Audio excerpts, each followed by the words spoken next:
And a pleasant good evening, ladies and gentlemen. Welcome to Sterling High School as the undefeated Sterling Silver Knights getting set to take on what is typically a Thanksgiving rival in the Collingswood Panthers. A beautiful night for this contest, 72 degrees, a little bit of a breeze, low humidity, but an absolutely gorgeous night for football, Kevin.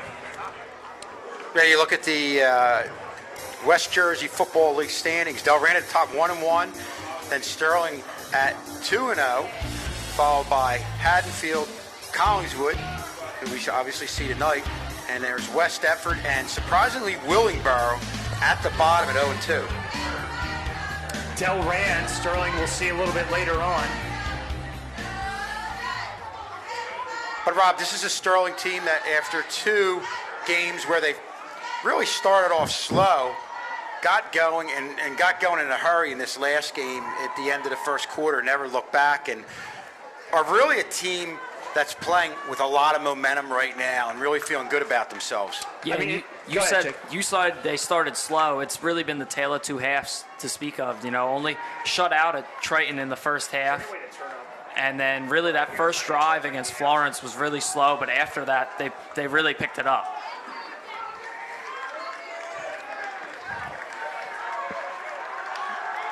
Sterling will kick off. Ooh, that's Trey Potts. No, check that. That's not Trey Potts. That's Jameer Richardson, excuse me, is going to kick off for Sterling. The undefeated Silver Knights, the winless Collingswood Panthers are underway. Kick taken on the run at the 20 and buried right at the mark by X Miller, the sophomore. On special teams, it'll be 1st and 10 from the 30. And that's an outstanding tackle in the open field. Yeah, really good job wrapping them up. Good job getting really fundamentally sound tackle, just going right at them, not being afraid to take the contact right there. And that's one thing we've been consistently good at throughout the first couple games of the season is on special teams, and especially in kickoff and punt coverage, and you saw that right there. 1st and 10 for Sterling for Collingswood at their own 30-yard line as the smoke begins to clear out of the far right end zone. They go with the handoff. They go, and it goes really nowhere. Nice job there by the Sterling defense as Dair Talbert is there on the carry.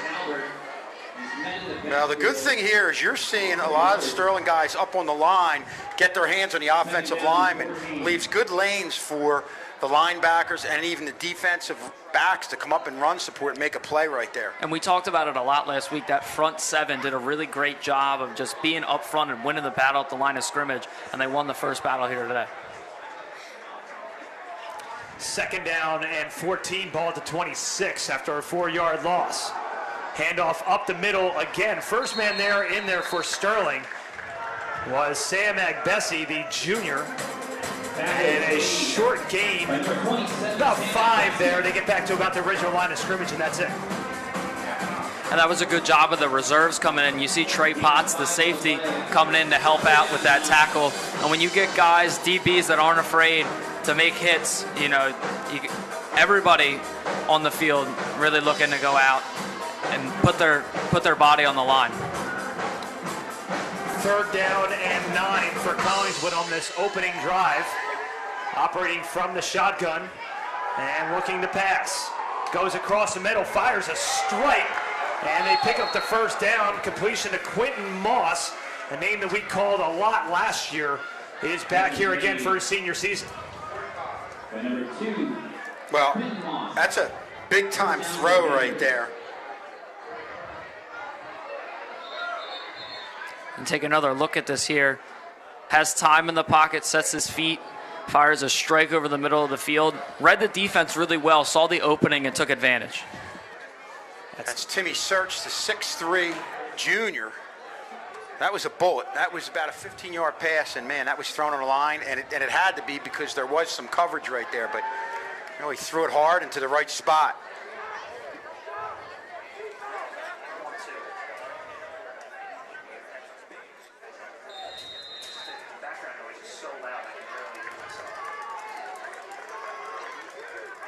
From the shotgun on 1st and 10. And another carry by Dair Talbert. And little to no gain there for the Panthers. Sterling defense all over it. Well, whether they go to the right side, the left side, what you're seeing from Sterling is a real good swarming defense. We talked about the defensive backs coming up in coverage or coming up as run stoppers. You also saw the linebackers getting over there. And that really puts you in a position where if you're the second man in on the ball, we talked about it last week, you can come in for the strip and be an attacking defense capable of making turnovers. 2nd down, and we'll call it 8. Just under 10 minutes remaining in a scoreless opening quarter. Sterling undefeated. Collingswood still looking for their 1st win of the season. Search from the shotgun. Fakes the handoff. Looking, passing well over the head of the intended receiver. And it's going to be 3rd down. And you take a look here, great coverage all down the field. Nobody was open. He tried to force that one in there on an out route, but there were still 2 Sterling defenders right there. Great coverage all down the field. Yeah, and at best he was in a position where if that ball was on the money, he could step up and go the other way. So that might be one where it probably wasn't a bad idea to overthrow it. So a big 3rd down here for the Panthers as they're just about 3 yards shy of midfield.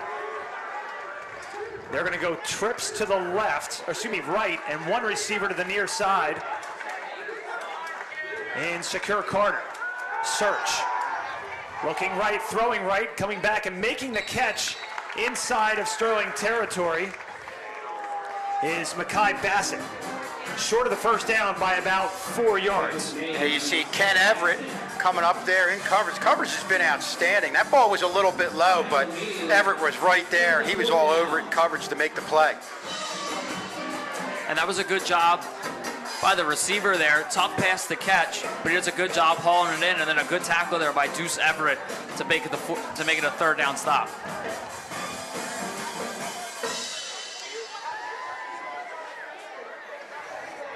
So it's going to be a 4th down, Wow. and Collingswood going to go for it. Gutsy play right here, considering success Sterling's had on offense. I don't know if you want to risk giving the ball at midfield. Or is this a situation where they try and draw them offside to get the 1st down? And they might have done it, and they did. That's the only thing that you couldn't do there if you're Sterling is jump off sides in a 4th and 4. And that's going to give Collingswood, I don't even know if they were going to go for that, to be honest with you. Probably not. But nonetheless, it worked, and it's going to give Collingswood a fresh set of downs. And how many times, Rob, have we talked about in tight games against good teams? Last 2 weeks you could have made mistakes like that. It really didn't matter, but it matters in a team that's equal to you, and I think that's what we're looking at here with this Collingswood team. Well, and it's little mistakes like that, those uncalled for mistakes that are going to end up hurting you in the end. Search from the shotgun. Hands it off up the middle. Little bit of room momentarily. Still on his feet out to the 40-yard line and then pushed backwards by a host of Sterling defenders. And it looks like it's Dair Talbert again And the 5'11 junior picks up about 4. That's a good job by the linebackers right there, coming in, closing up on the gaps, and holding it to a minimal gain.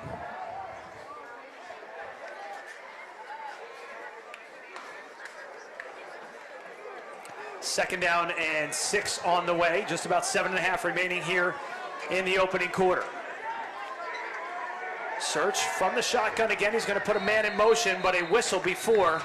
Might have had some movement here by the receiver on the near side in Eddie Lopez. And that'll cost him 5. It'll be second down and 11.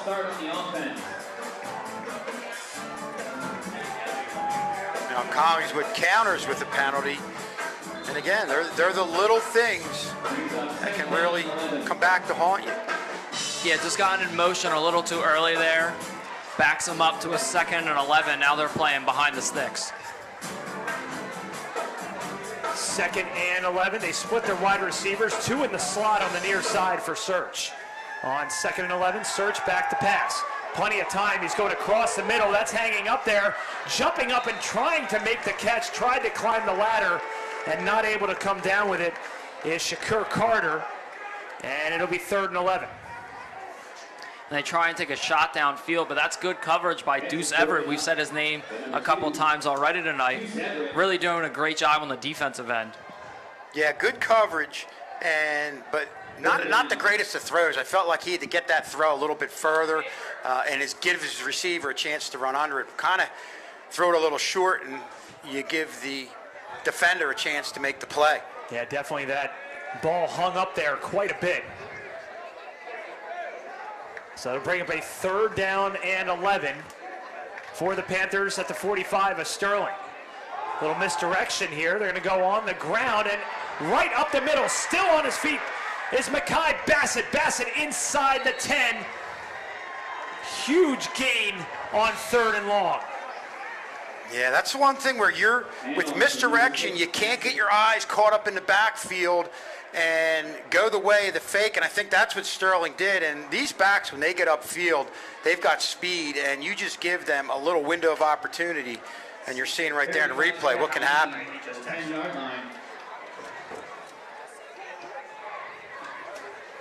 Brings up first and goal. First and goal from just about the 10-yard line. 6.5 remaining. Collingswood knocking on the door. See if the Sterling defense can hold.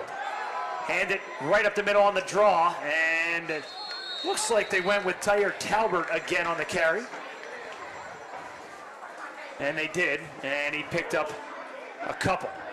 That's a good job. Good job bouncing back right there, keeping it to a minimal game. Just gave up a big run. Collingswood gained some momentum. Good job to cut into that momentum a little bit. Good stop with your backs against the wall. Well, this is a see what you're made of type of thing for this defense in the red zone. And they've come up big throughout the first 2 games. But, boy, this is a big challenge right here against a pretty good Collingswood offense. Shotgun draw again, coming to the near side, spinning around inside the 5 is Collingswood, and they're going to call Talbert's name again after the high snap. Good job by Tim Search to corral that high snap and get that draw, because that's a timing play, Kevin. I tell you what, yeah, that's a good athletic play there by Search, just getting that. You see them go to the outside. I wouldn't be surprised if they try to roll Search out and give him the chance to either keep it and run it in or throw it to one of his receivers. Third down and 3, 5 minutes remaining here in the first. Search from the shotgun, split wide receivers to either side. Talbert again on the draw, he's hit. And does he push the pile in? He does. From 3 yards out, Tyre Talbert opens the scoring. It's 6-0 Panthers. 4:45 left to go in the first. Good strong run here by Calvert. You said it, Rob. He was hit initially, and that's the advantage of staying low, going shoulder to shoulder with the defender, but more importantly, keeping the legs going. He spins off and gets himself in the end zone for 6. On to attempt the extra point is Stephen Leak. The kick is up, and the kick is good. So 4:49 remaining here in the first. Zaire Talbert's 3-yard rush gives Collingswood the early 7-point lead. But the penalty was the big thing, keeping the drive going at midfield, and Collingswood seemed to gain some life from there. Their running game came to life. Of course, you had that one big play off the reverse that really got them to where they were able to finish things off in the red zone. Yeah, the penalty basically gave them a second chance. They probably weren't going to go for it right around midfield. Yep. Drew them off sides, and then the big mixed direction run gets them in the red zone. And that's the little things that coaches are going to look at in the film and say that one play, that one lapse of judgment just really cost them 7 points on the board. But we've seen this Sterling team go down early in both games that they played, and now here we are in the third game, trailing early. We saw it at Triton, we saw it last week against Florence, and now we're seeing it here against Collingswood. And Rob, a different type of challenge here also against a team that's, even though they're 0-2, they played some good teams and lost, but I think this is a little higher caliber of a team we're looking at in Collingswood than we saw the last 2 weeks in Triton and Florence. Sterling fell down 9-0 in the opener against Triton and then ripped off 33 straight. They trailed Florence 7-0 early and then ripped off 41 unanswered. See how Sterling's offense responds here. Kick taken at about the 5. Going across midfield is Jameer Rowe. Around middle of the field, right out to about the 20-yard line. We would have liked him to get to midfield. That would have been nice. But here comes the Sterling offense and a much different look last week. Trey Potts, player of the week last week offensively, and phenomenal shifty back as well. He's got some running ability and passing ability. Yeah, and just his poise back there, Rob, we were talking earlier. The play that most impressed me was where he had a lot of pressure initially. They had a blitz coming right at him. Usually if you're a running type player, you're going to just run out. He moved a little bit to the left, had a nice throw, really showed poise of somebody who you wouldn't think would be able to do that in their first game as a quarterback. A lot of weapons to draw from for this Collingswood defense. They hand it off right up the middle. Getting some room is Makai Morgan, who had a nice week last week. Pair of touchdowns for him. He's going to pick up 15 and a Sterling first down. And the one thing you want to do on the offensive side of the ball is to start off and make a statement up front, and Sterling did that right there in that play. Really controlled and dominated that right side of the offensive line. Sterling tries to get a quick snap and then penalty marker on the field. And that quick hustle to the line is going to cost them 5. And that's going to back them up to the 30-yard line, 1st and 15 on the way, trailing by 7. But you take another look at, if you look at that run, Makai Morgan was carrying defenders with him up the field, really coming out fresh this game. Collingswood so far has lost to Marple Newtown. Now you see a nice play by the Collingswood defense in the backfield. They get to Potts, but they open against Marple Newtown. They lost 14-8 and then lost to Paul to 6, which will make Mr. Schools and Mr. K happy. 17-7 last week. Yeah, I know Paul 6 was down for a while, but I think they're on their way back. Is a loss on the play of about 9, and that's going to bring up 2nd down and a mile for Sterling. 2 receivers near side, 1 far side. Trey Potts from the shotgun. High snap, corrals it, coming to the near side, floats it up for Valeriano. Did he get the feet in? Yes, he does. What a catch by Valeriano right at the Sterling 40 in front of their own bench, and now it's 3rd and manageable at 5. And that's a great play by Trey Potts. The thing I liked about that's that semi-rollout. It's once he got the snap, how quick he went to the outside, and I think the defensive backs from Valeriano, who runs a great route, were kind of caught a little bit off guard, but just a great job initially by Trey Potts. And a great catch by Valeriano. Yeah, great catch and a good throw on the run there from Trey Potts. His feet weren't really set. You know, he fired a strike right to Valeriano. Good job getting the feet in bounds. Great play overall. Penalty is against Collingswood. It's an offsides penalty, so that will give Sterling a first down in a key position, almost the same spot where Collingswood had Sterling commit the foul. That gave them some momentum. We'll see how Sterling takes care of it. Penalty, that brings up a first down, Silver Knights. Right in front of our broadcast booth, going left to right, are the Silver Knights, 1st and 10 from their own 45. 3:30 remaining here in the first. Out in the flat to Jameer Rowe. Rowe with some room on the far sideline. He's got some room inside the 20, 10, 5, touchdown! Jameer Rowe from 45, make it 55 yards out, and Sterling's an extra point away from tying it up. Well, there's two types of speed. There's speed where you can win the race to the outside, and then there's that speed where you beat the guys, the defensive backs with the angle pursuit, and that's what you saw right there with Rowe going in for 6. And you know that Jameer Rowe is a great playmaker when you get him out in space. Good play call there, gets him the ball, good blocks up front, lets him get out in space, and then the speed just said the rest. Took it all the way to the house. Extra point forthcoming by Jameer Richardson. The snap, the hold, the kick is up, and the kick is good. No good, excuse me, check that, no good. So tough from our angle to see. But that's just, you look at this play again, it's a nice pass by Trey Potts, no doubt. Yeah. But that's just individual effort by Jameer Rowe there. Only a freshman. He earned that 6 for sure. Just unbelievable breakaway speed. And again, the thing that's most impressive, you look at the last guy that's trying to get him here, he had the angle of pursuit, and Rowe even outran him. And I mean, to me, that's speed on another level. Yeah, just great acceleration up the field, really turned on the jets. You know, got the ball and just ran with it. Guys, part of being a good team is how you respond. Sterling had the penalty, then you had the loss on the blitz and the sack of Potts, where it was about a second and 24? Yeah. But they responded with 2 big plays, and to me, that's part of being a good football team, in light especially of what Collingswood was able to do on the opening drive.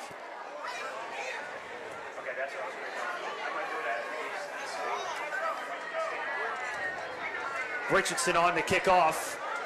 Sterling still trails by 1 after the missed PAT by Jameer Richardson. Collingswood will get the ball back, taking it about the 23. And they get out, pinballing around at about the 40-yard line, still pushing the pile forward. Penalty marker comes in from the far side as they are finally wrestled down at about the 43. Let's take a look at the marker. Came in from the Collingswood bench at around the 30. This is going to be an interesting one, because usually if it's out in the wide open, it's going to be on the receiving team in the way of an illegal block, but that's when they were bunched in, and I'm not so sure this might not be on Sterling.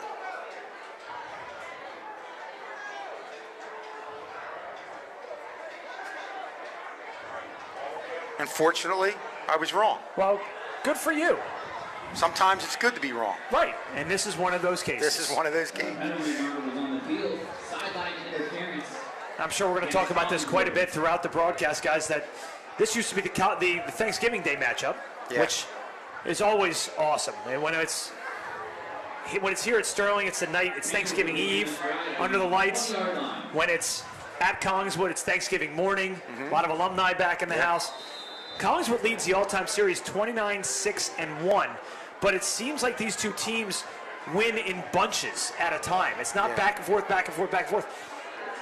Sterling has lost the last 3 against Collingswood. Their last win came back in 2017 when they won 27-6. Yeah, and that was in overtime. Well, no, that was it was the year before that was in overtime, I think. That was 2014. Who scored the game winner? Matt. Get there. Manana. There it is. Matt Mignano on the Mr. quarter. K with the assist on that one. I got Matt, but I didn't. Sorry, Matt, I didn't get Mignano. If they ask me again, if they ask me next year, I'll get it. I may have inadvertently ruined one of Mr. K's trivia questions for later on. I'm sure he's got another one right behind. Oh, yeah, no doubt. Rumor has it that Sterling alumni and former quarterback C.J. Barrett is in the house tonight. Now playing his collegiate ball at Rowan University. He's a tight end for Rowan, correct? Tight end. Okay. And he's already has a touchdown to his credit this year. So converted quarterback into tight end and also played some special teams as well. So we'll see if we can get him up to the booth. Talk to CJ a little bit. And going from quarterback to tight end must not be easy. Two completely different skill sets needed for those positions. From the shotgun on 2nd and 11. Stripe across the middle, had the man wide open and could not connect. Search had his man Quentin Moss, but overthrew him by about 5 yards. Otherwise, he would have been taking that right to the house. Yeah, and it was a perfect spiral, just put a little bit too much on it. But, you know, showing that deep pattern, I think ultimately is going to keep Sterling back on their heels and create opportunities for passes underneath, maybe to the tight end, or have something coming across the field. Not only passes underneath, but if you're playing back a little more, that'll allow the run game to build Absolutely. up a little bit. 3rd down and 11, 2:11 remaining here in a 7-6 game. Search being flushed out to the right, fires a stripe, and it is picked off. What an interception by J.J. Berry, the sophomore. It was deflected initially. No, check that. It's Oz Lee on the interception. Well, the most impressive thing here, that was a hard throw, great throw there by Search. And Lee really had to react in a hurry. And that was a toss-up. They both were on the ball, but Lee fought hard, which is impressive for a sophomore to win that battle and get the interception. And that's a great job by Oz Lee, really not afraid to make contact with the receiver and break up the pass, and then the ball pops up, and he's there to make the interception. Great heads-up play there. Not afraid to be great is Oz Lee.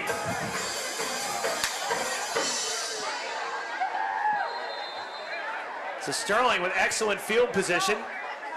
Hand it off right up the middle, out to about the 25, and that's about it. Nice pickup on 1st down of about 3 or 4. Well, we talked about how turnovers are going to be big in this game, and you know we talked about the gang defense, the ability to come in with the strips, but in the defensive backfield, they're very aggressive and are looking to make turnovers and be playmakers, and you definitely saw that right there with Lee.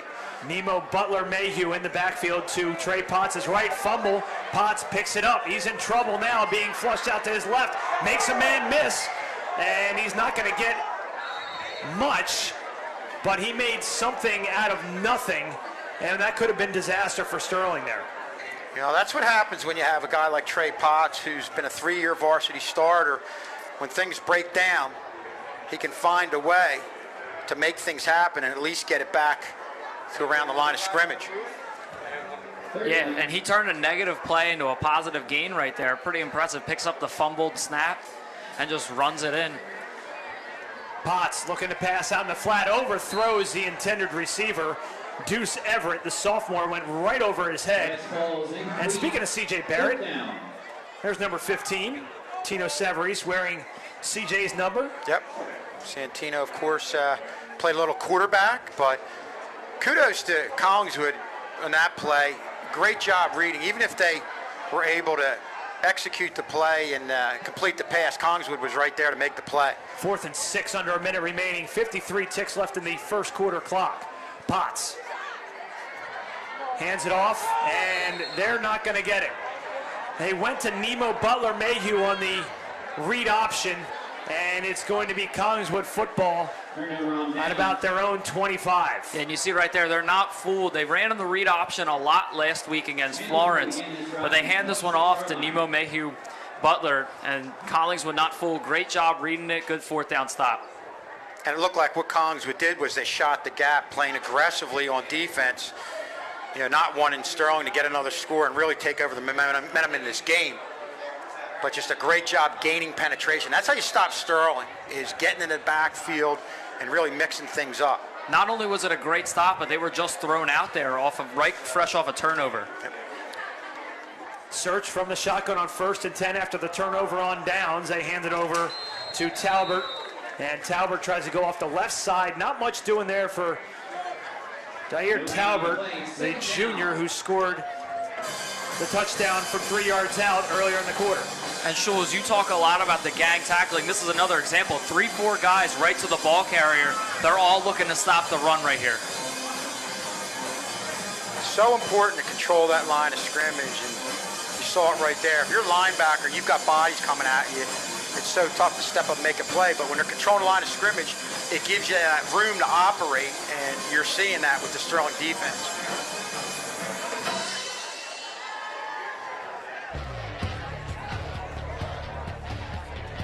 Second down and 10, and we're going to have to wait for the second down and 10 play after this first quarter whistle. Sterling trailing 7-6. You're watching live coverage of Sterling football right here on Channel 19. We're back right after this.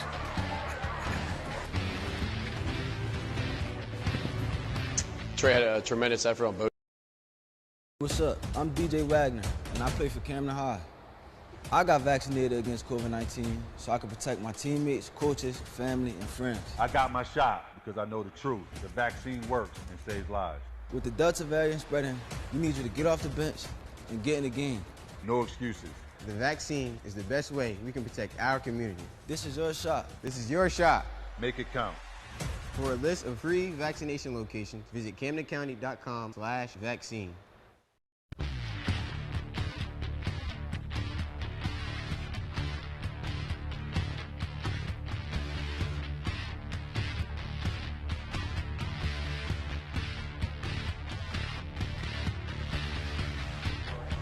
And welcome back. 7-6 Panthers lead after one.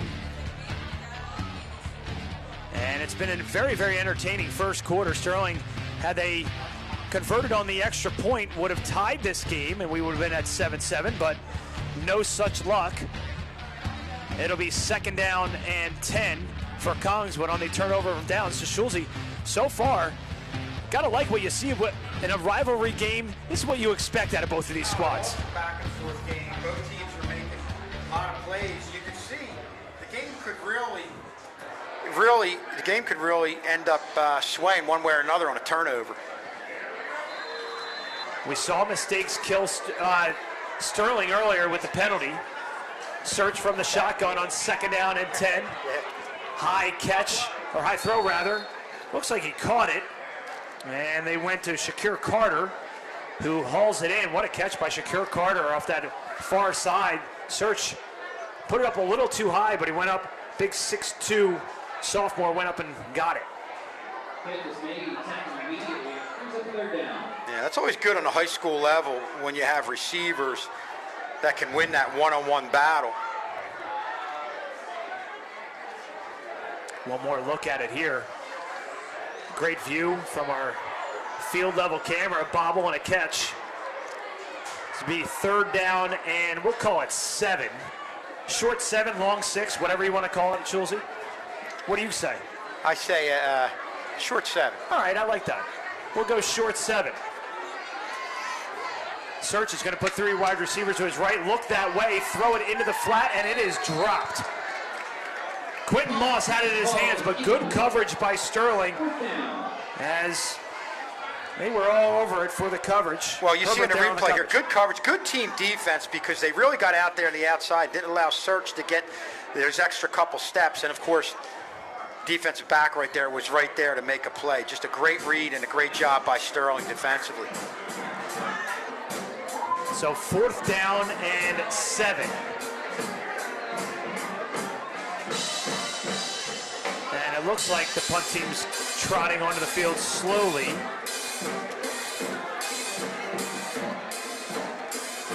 Makai Bassett back to punt it.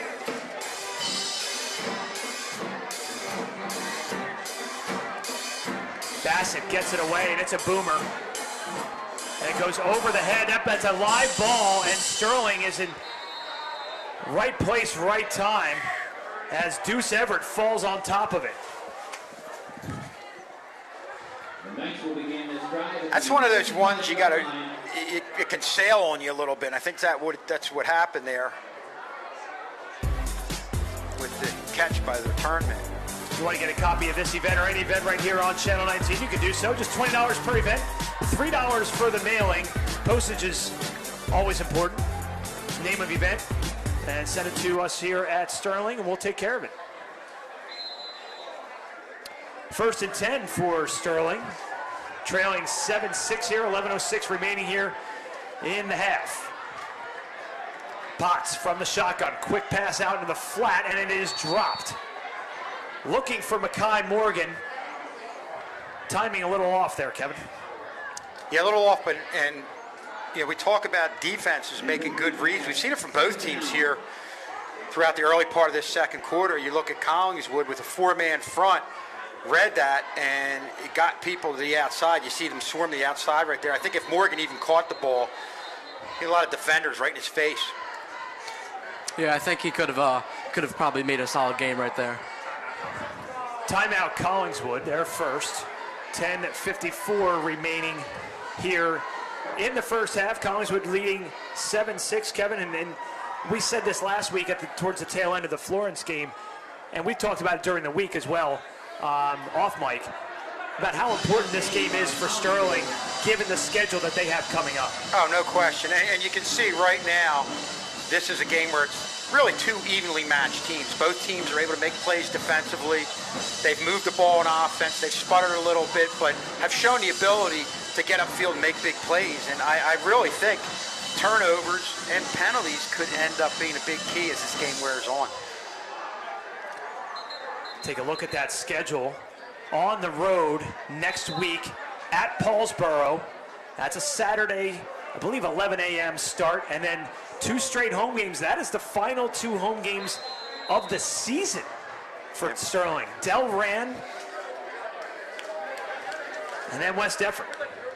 Potts spun around at about the 37, but that is not an easy schedule, and that's just 3. And then you still have Haddonfield in there. You've got Lindenwold in there on the road, but not an easy road ahead. So this is a really important game for Sterling. And even though Paulsboro's 0-2, they lost to a pretty good Woodbury team, and obviously West Stepford losing 18-3 is one of the premier teams in the conference and in South Jersey in Group 2. Potts on 3rd and 8, fires it across the middle, and it's dropped. Threw it a little behind the intended receiver, Deuce Everett, and that'll bring up 4th down and 8. And you want to throw that ball in a hurry. He did it, threw the ball in a line. The problem with that, if you throw it behind the receiver, doesn't have much time to adjust, and that's a tough one there to haul in. Yeah, that's unfortunate. That could have been a nice first down right there for Sterling. So back-to-back punts for these teams. Collingswood will get the ball back. Just about 10.25 minutes remaining here in the second. And I believe that's partially blocked. Yeah. And that's we're going to slow this down here, guys. Get another look at it. Collingswood went with the all-out blitz. I think it was a combination of 2 things, a low kick and the deflection on top of it. Take another look at it right here, but boy, Collingswood has a golden opportunity here with great field position. Yeah, that was a great special teams play right there. He almost took that right off the turf, and there you see the hand.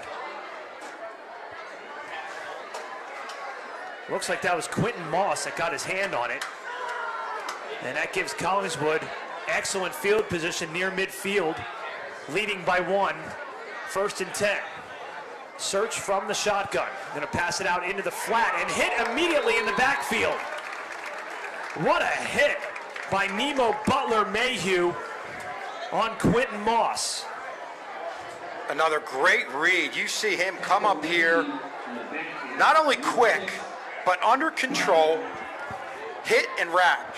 I mean, if you want to look at something that's done fundamentally correct in the open field right there, you want to look at this replay.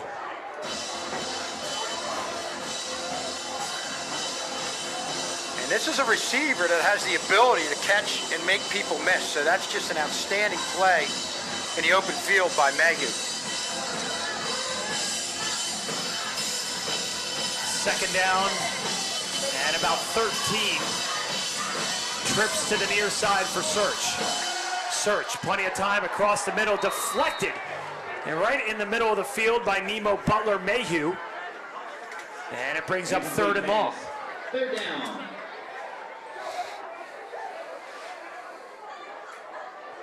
That's a beautiful play by the defense right there, you know. Like, tipped perfectly. Possibly could have been a turnover. It's a good play by Sterling. And Mayhew read the quarterback's eyes, and that's the situation where I think Search just had his eyes on the receiver for a little bit too long, and Mayhew, to his credit, picked it up and almost came away with a big interception. Sterling's defense this year has only allowed, coming into this game, 16 total points. Really, really impressive output from this Sterling defense. Whistle on the field, and we'll see what that's all about. Timeout, Collingswood. That's going to be their second. 9:15 left to go in the second quarter, and a big third down play on the way for the Panthers. And you can also find Channel 19 on Facebook. Now that we're back in school, here comes the content, Schulze. Plenty of content from today's pep rally. I'm sure will be on there. An all-day pep rally. I want to give a humongous shout out to our principal, Jared Claiborne. Did a great job organizing, along with the Believe in You event coordinators, Ms. Johnson, Ms. Bukowski, the class advisors. Put together an all-day event for these kids and welcome them back into the high school culture. Yeah, two takes I took on it was I felt like the kids ultimately were happy to be back, and I know we've talked about it as educators. It was great having full classrooms and having a sense of normalcy. Speaking of normalcy, we'll have the next football game. It'll be at Paulsboro. We'll have that game for you on Saturday, September 18th. Please note that that is an 11 a.m. kickoff. Paulsboro does not have lights. Always a tough place to play in Paulsboro. Search sets up the screen, and he's drilled down in the backfield. Back to the original line of scrimmage is Talbert, and that's going to bring up fourth down. Boy, that's a great play by Sterling. You had the three-man front. You addressed having somebody get in on Search. You saw that blitz from the far side. Make Search get rid of it quickly on a screen to the outside, and Sterling was right there. Again, doing a great job picking up that play, making the right read.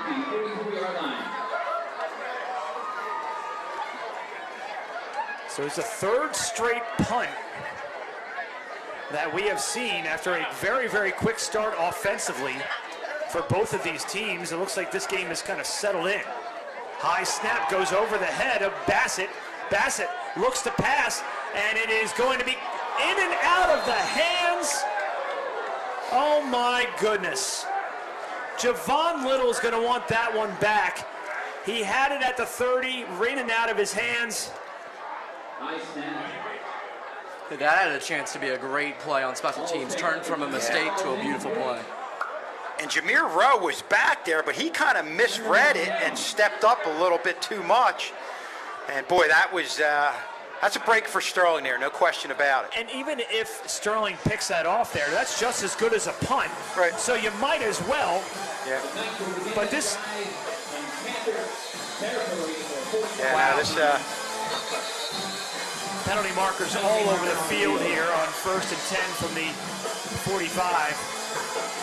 And it's going to be a false start against Sterling now, back it up to midfield. And one thing that's always a big factor when you have two close teams playing is field position. Collingswood, with what they were able to do on defense in the previous set of downs, was able to get the ball at midfield and were seemingly winning that field position battle. And that's why, that was just such a great job by the Sterling defense, now taking back the field position, getting the ball at the 50-yard line. Ball at the right hash of midfield for Sterling. Potts into the flat, making a man miss, and coming up the near sideline is Jameer Rowe. Rowe across the 40 down to the 38. And Rowe having himself a nice night so far. Just another impressive play by Rowe. And the nice thing I like about this was Rowe kept his eyes on the ball, but still had the sense to know that there was a defender bearing down on him, caught the ball, made the defender miss, gets upfield for a first down, or for 5 yards right there. Yeah, great play by Rowe there. Timeout for an injury. Ball placed at the 39-yard line. And looks like it's Jeremy Morales, the senior, is down. Nice to see that he's getting back up. That looks like a cramp. Yep. And guys, this is the type of play where if you're a young player, you know the defender is bearing down on you, you're going to tend to take your eyes off the ball. Just a really veteran play by a young guy here in Rowe.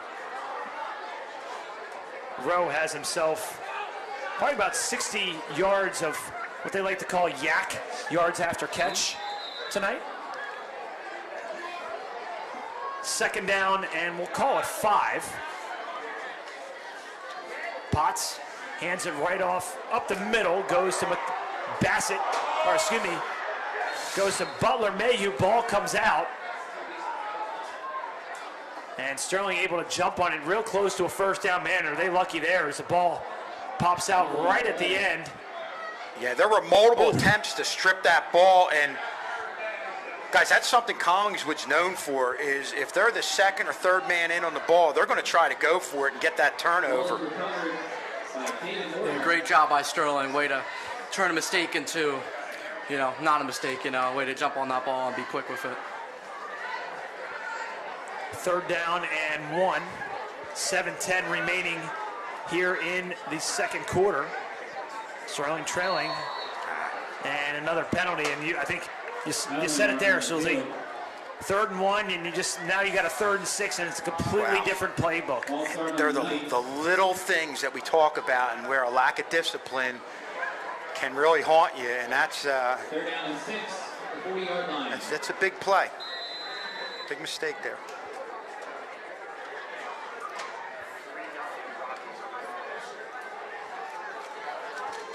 Potts on 3rd and long, hands it off the middle to Mekhi Morgan. Morgan gets himself a first down, and he's going to pick up about 8 near the 30-yard line. So Mekhi Morgan, the senior, involved in the offense here yet again.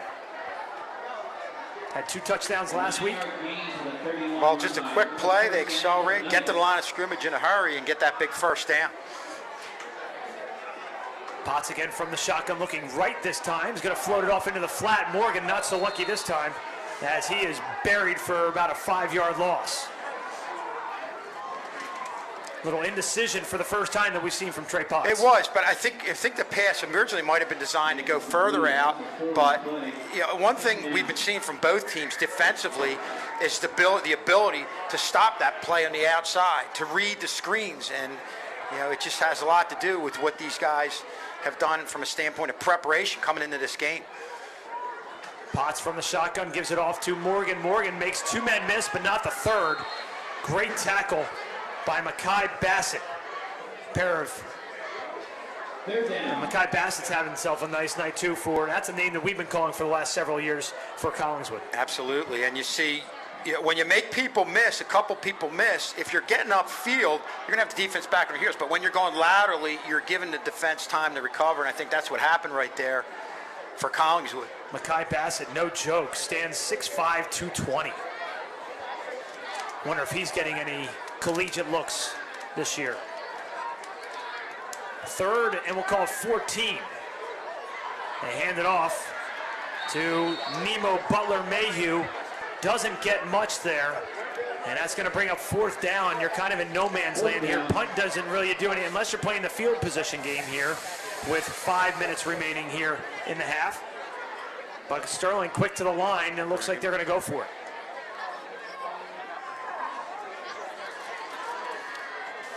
Potts, good snap, looks left, pumps once. He's going to go left, and it's incomplete.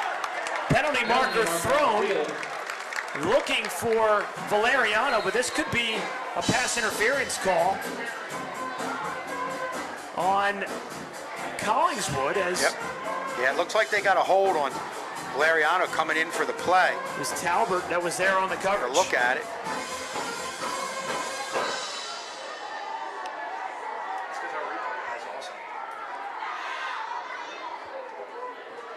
That's a huge call. It looked like a go route on the outside with Valeriano. And let's look at this towards the end. Yep, the right. That's where you had to push off, I think, with his left arm. Not a real clear penalty, but we'll take it. I mean, it looked like the arm. Sometimes they'll let them go. Let's see if we get a different look here. I wonder if the pump fake got him. And it looked like Valeriano slipped as much as there was a push too. And even after the penalty, it's going to be 4th down. It'll be 4th down and 1. Talk about big plays in this game. After, like I said earlier, like a quick start, everything settled down quite a bit. Huge play here. 4th and 1.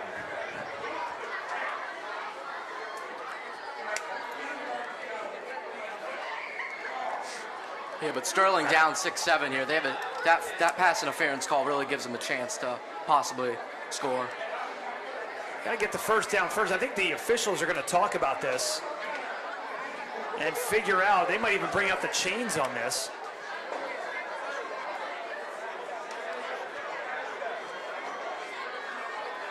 They're going to bring both teams off the field, and he's taking our look at the PI call here. Yeah, I think we're short. It looks like the chains are closer to the line than the ball. I'm going to say we're going to be a little bit short.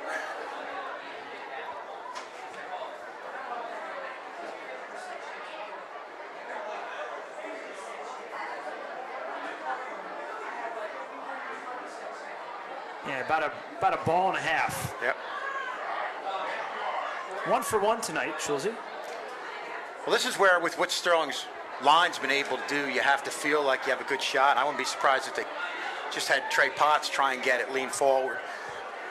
I'm gonna go with Kai Morgan, just right up the middle. 4th down. You need almost a. Well, they got Potts right under yard. center, so that would tell me there's a chance they're just going to Sneak it in. sneak it. And now another whistle. Did they call, Collingswood call their last timeout? No, Sterling takes their first with 4:46 left to go in the half. Well, Coach Harris saw something he didn't like, and that's probably good that he called that timeout because there was a botched snap. Follow Sterling TV 19 on Instagram. We had the Facebook one early. Hey, there we are. There we are. We're in here. We're featured a few times in here. In many places. I think that one of these is today, that one on the scroll in the bottom, I think that was taken in Paulsboro's press box. Okay. We talked Could about have the been evolution. last year. Could have been. Last year was a tough one. Yeah. At Paulsboro. Yeah. I don't think we're looking at the same result this year. I feel definitely a lot better. And that was an unfortunate situation where we had players that were out. Just unfortunate, and that happens from time to time. Schulze, we've been doing games here for so long. Your 2 kids used to come up here and you just give them a little football and they'd be off on the side playing football. Yeah. And now your kids are out. They're in college. In college. And my son is in the box in the booth doing replay. Big 4th down here. They go off the edge. Sterling's going to pick up the first down. Ball comes out, and Collingswood falls on it. Deuce Everett coughed it up. He had the first down. He was looking for more yardage, and the ball came loose. A textbook hit. You come up, you let your helmet get to the ball, and I think that's what happened right there. Boy, that's a tough one, especially since he had the first down. Tough turnover right there. Yeah, it's a tough loss for Sterling. They had a chance to possibly have a scoring drive there, and it's unfortunate. Had it tucked away. It was just a helmet on the ball. I mean, he came in a hurry. You put your shoulder into the ball carrier, and the helmet just jarred the ball loose. Collingswood escapes the Sterling drive. 1st and 10, 4:38 remaining in the half. Search from the shotgun. Going to hand it off to Talbert. And Talbert able to gain a couple.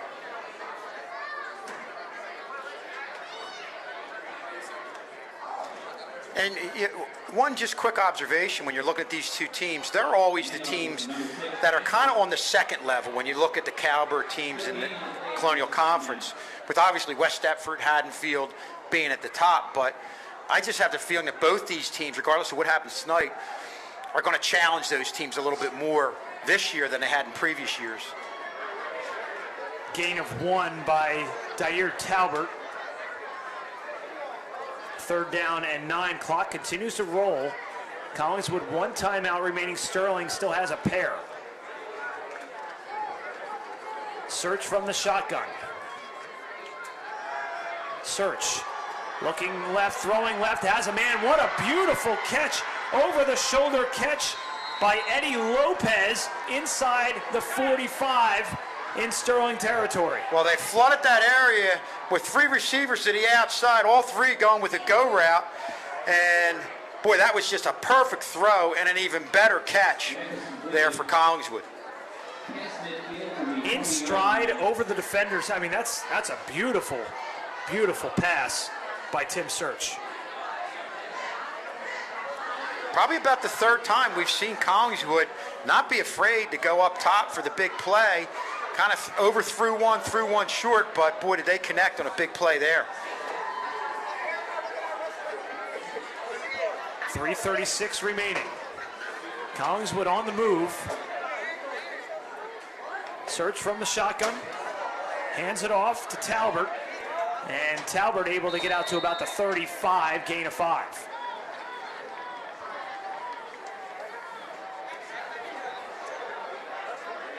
And they're going to run a no-huddle offense here. 2nd down and 5. Search, 2 backs in the backfield.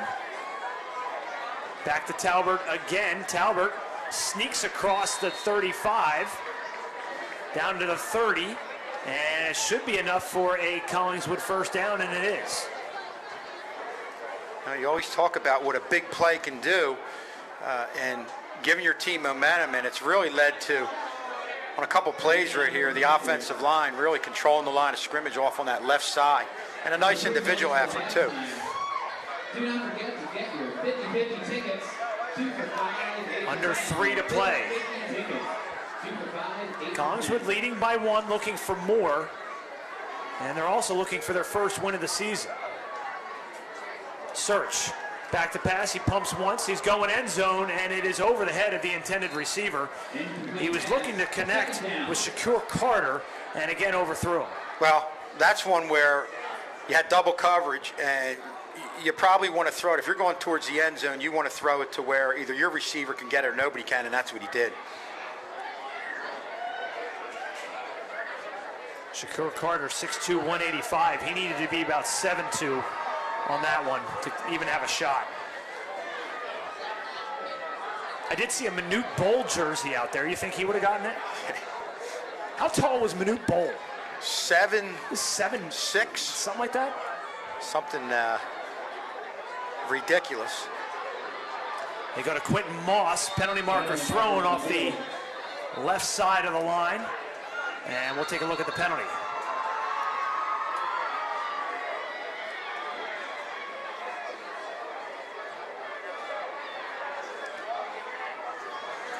Collingswood looks like they're backing up.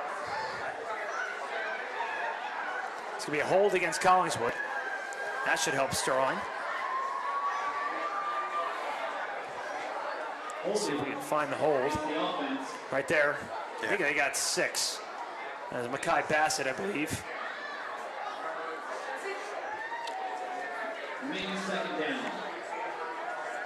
Injured player on the far sideline at about the 25 on the Collingswood sideline. 2:26 remaining here in the half.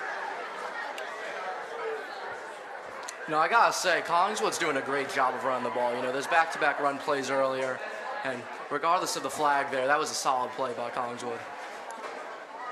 We mentioned the Sterling football schedule, the upcoming 3 games. Next week at Paulsboro. Next Saturday, 11 o'clock start. Get yourself a nice cup of coffee, a little breakfast sandwich, and enjoy some of Sterling football. Will they be undefeated still? We'll find out. We still got about a half to play. And then home for Delran homecoming on October 1st when the Eagles come to town. And, man, are they still playing well. Yeah. Year after year after year, they just find ways to make it happen. And Delran, a very good team. They beat Willingboro in the first game of the season. After the penalties, 2nd down and long. Search being pressured, looking left, throwing left, and it is incomplete. Intended on the far side for Mekhi Bassett.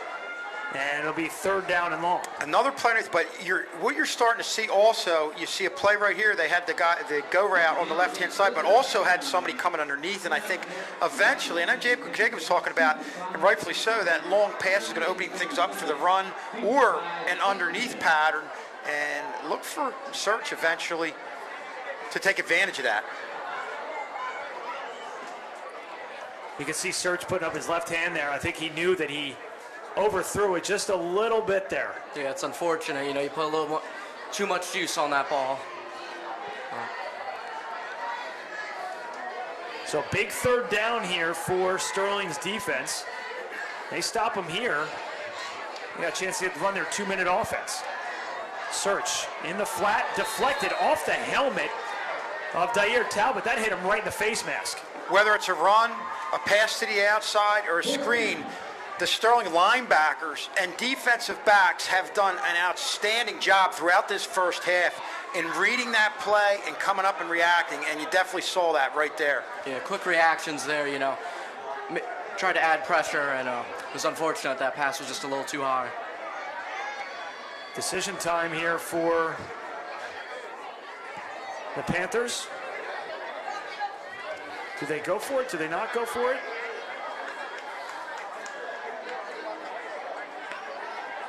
They punt it, and it's a beautiful punt.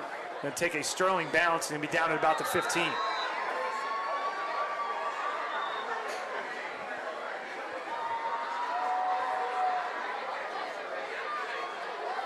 Well, Collingswood definitely didn't want to take any chances there and giving Sterling the ball around midfield, especially with their ability to come up with a big play.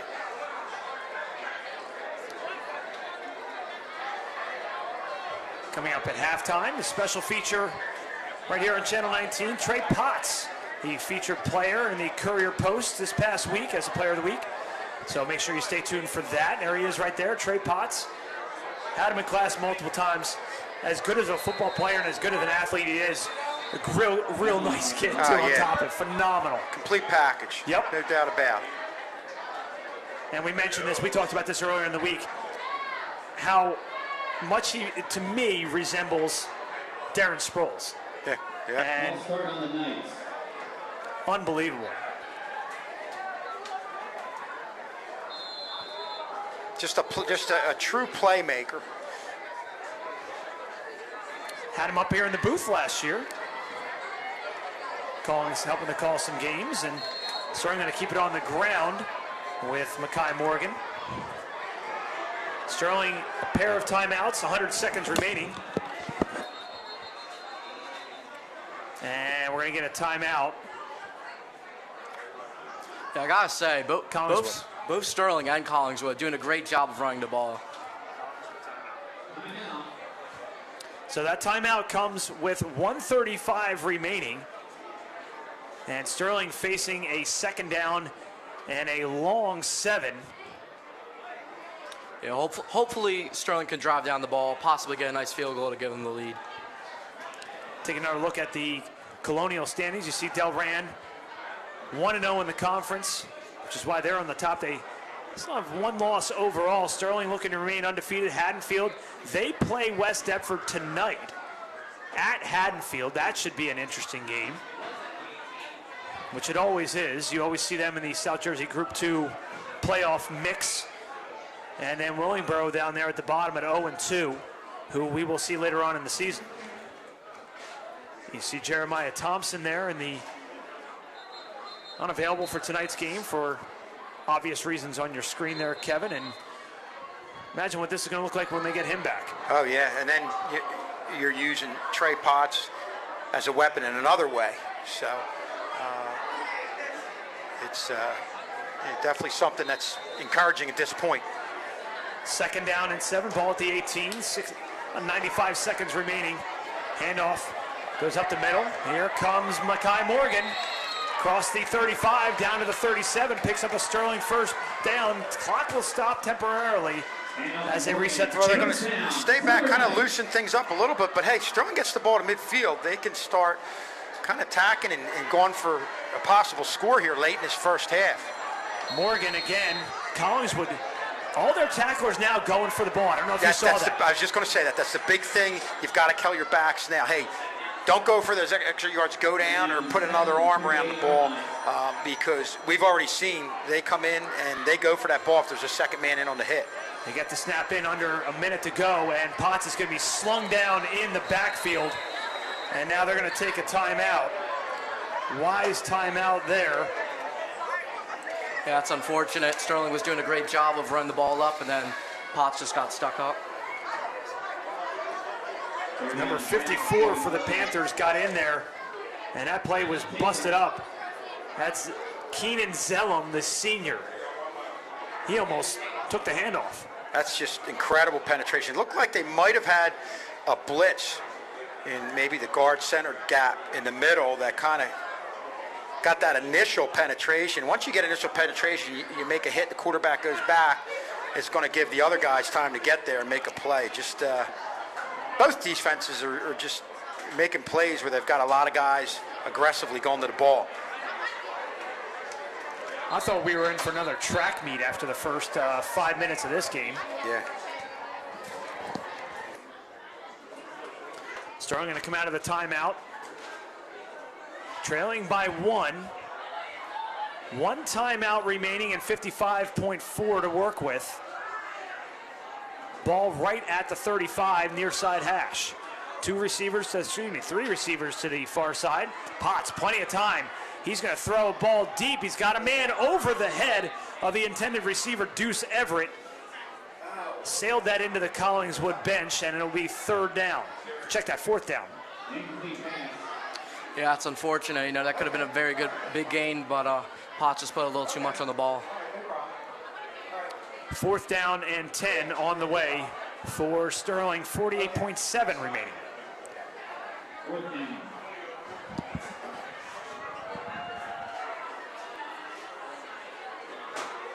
under a minute to go till that time, get out to get your 50-50 tickets. 2 for 5, 8 for 10. Looks like Herbert's on to Timeout taken by the Knights. put it away, but now it's Sterling going to take a timeout. Their final timeout comes at 48.7 remaining. What are they talking about here, Schulze, in this timeout at your own 35? Just be careful.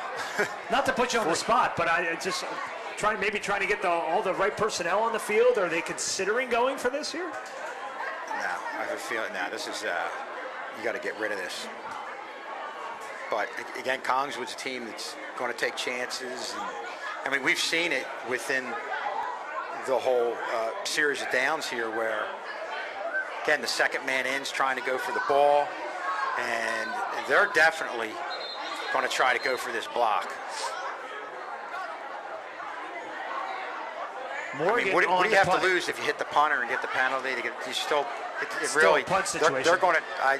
I would be shocked if they didn't really go for this.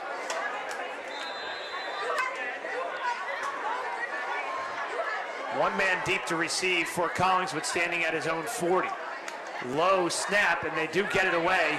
High end over end, taken on the fly at the 36. Penalty marker thrown as Lopez returns it out to the 44-yard line, and we'll take a look at the penalty. Usually in the area of illegal block in the back. 45-yard line. A lot of penalties in this game. Sure. Yeah. Something that you usually see a lot of in the first game of the year. Not as much in the third game. Kind of a sloppy game on both sides penalty-wise. Yeah, two aggressive teams. They must have picked up the flag, and Collingswood a chance here. No timeouts, 37.5 to work with, and a 1-point lead. One receiver far side, two near side, one in the slot. Search from the shotgun, fakes the handoff. He's going to go across the middle, and it is intercepted right at the 29-yard line. Wow. But has his knee down. Yeah. Is Deuce Everett. And so Sterling going to get the ball back basically where they punted it. It's a shame because Everett, if the foot didn't go, he had some field in front of him. You know, you saw the potential block right there by Potts, and he had some room. But hey, I think at this point, you probably just want to take it in to halftime. And are you a gambling man? Would you throw a couple up here, maybe get some PI, give yourself some field position? I don't want to take the chance of anything disastrous happening. At this point, I just want to take a knee and get into the half. Let's see what they decide to do. They're lining up 4 wide receivers split on either side. And they're going to have to get this play off quickly as one man in Mekhi Morgan runs off the field. They had too many. Potts hands it off. Across the 35 out to the 37 is Jameer Rowe. Clock continues to run under 20 seconds. Sterling's got to hustle. And Potts spikes it with 13.6. So I like the aggressiveness. I guess they're figuring, hey, if we on that first run, if we were able to get something around the 40-yard line, and I mean they're a little bit short of it, but I'll tell you what, yeah, they might go deep to Valeriano. I don't know. If it's me, I'm taking a knee and I'm just going into the half. Potts from the shotgun. Valeriano lined up in the slot. Potts going to keep it himself. He's got a little bit of room, collapsing quickly, and he gets out of bounds. 6.5 remaining.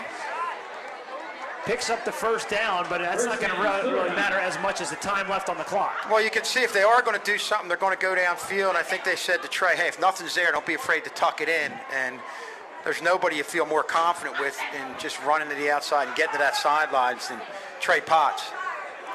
Yeah, I wonder if you see a big, deep shot here, you know, after the spike ball going out of bounds. I feel like they got to go for something here.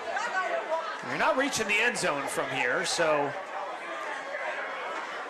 Valeriano lined up in the near side. He's obviously going to be the target. And a penalty marker is thrown, comes in from the back judge.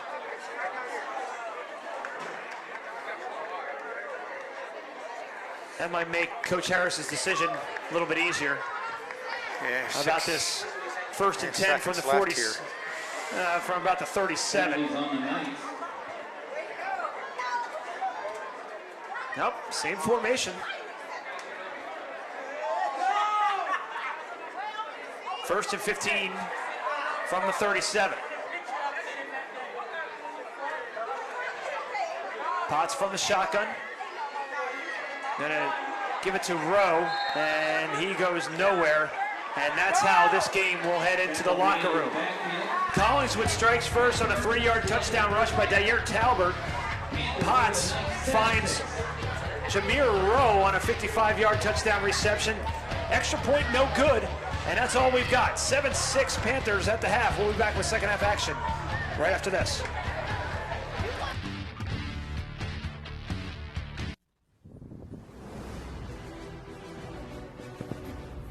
Trey had a tremendous effort on both sides of the football, contributing. The past couple of weeks, he's had 3 interceptions. Our quarterback went down. We asked him to step up from a receiver spot to play quarterback. He ran the ball well, and he threw the ball well when he was asked to. To step in as the quarterback, it was a lot to fill. It was a lot to learn in just a few days, coming in with a short week.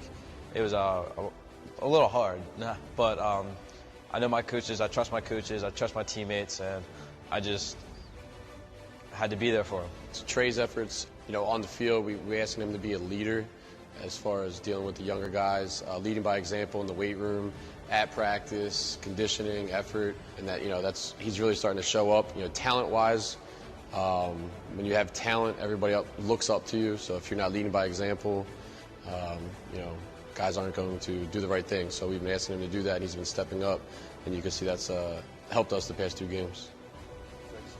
There's a lot of emotions going on winning, and it's been a while because last year I was coming off an injury. So being able to play really makes me excited, and just a lot goes through my mind, just preparing and just trying to move on to the next week.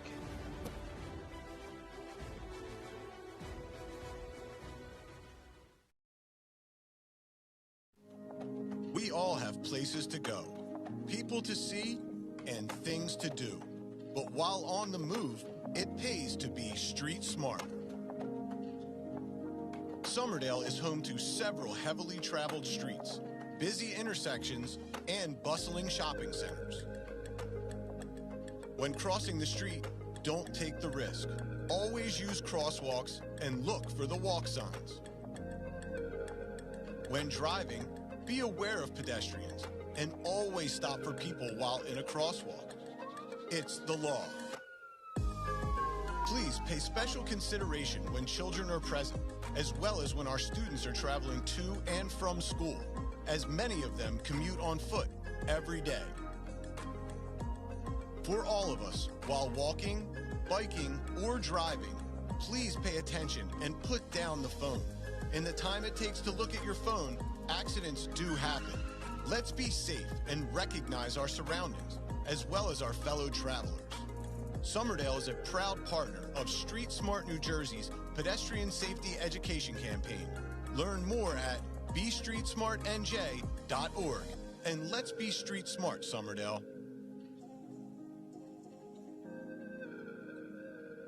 What's up? I'm DJ Wagner, and I play for Camden High. I got vaccinated against COVID-19 so I could protect my teammates, coaches, family, and friends. I got my shot because I know the truth. The vaccine works and saves lives. With the Delta variant spreading, we need you to get off the bench and get in the game. No excuses. The vaccine is the best way we can protect our community. This is your shot. This is your shot. Make it count. For a list of free vaccination locations, visit CamdenCounty.com/vaccine. Hi, I'm Mr. Kozaneski. The kids call me Mr. K. I'm a TV teacher and photography teacher here at Sterling High School. Right now we're walking through the TV classroom. We started the TV classroom with showing the kids how to properly use a camera, how to capture video, and then edit it and produce it for projects on our cable channel 19 and on YouTube. Here's our news studio. Every morning our kids produce news for the student body here at Sterling High School. Some of it's live, some of it's recorded. Our students are in charge of putting it out every day here at Sterling High School. You can be on the news set if you want, or you can work behind the scenes in here in the control room. We have some fantastic kids who do some great work here in the control room. Before I started teaching at Sterling in 2005, my professional broadcast career started in 1986 when I was a DJ at WMID in Atlantic City and then WZXL in Wildwood. In 1990, I started announcing high school sporting events on cable TV throughout the Delaware Valley. In the late 90s, I worked at Princeton University announcing many of their sporting events for TV and radio. I was hired by ESPN National Radio to be a game night reporter for all the Philadelphia pro teams. About this time, I also did play-by-play for the Atlantic City Surf minor league baseball team. I have also produced and directed various sporting events on TV around the Delaware Valley. I was also lucky enough to announce a Phillies game with Phillies announcer Harry Callis. What I'm probably most known for here at Sterling High School is operating Channel 19, which I've been in charge of since 2005. Currently on Channel 19, we broadcast all the games and events live. It's live on our school's website, and it's live on YouTube at youtube.com/SterlingTV19. If it's going on Sterling TV 19. I live in Stratford. 2 of my children have already graduated from Sterling High School, with the third just starting his career. Well, that's a little bit about me. I hope your child enjoys taking the class here at Sterling High School, and I hope if you have any questions, you email me, and I'll get back to you as soon as I can.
down without looking into the thing. You still have to always look back to see if you're getting the right thing. And it's so much farther away on the screen for something. Hey, look how close they are. Look at the screen. Yeah, I know. Like, it confuses me so much. Like, the fact that you could be so close to something that it comes out way farther.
do. You click on the camera and sit at the same time. He's gonna yell, you know.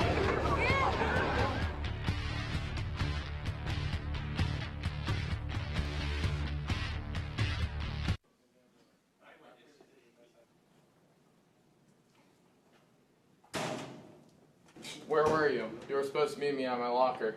I had to get my books. Let's go. Where are we going? Don't worry about it.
Big City Greens.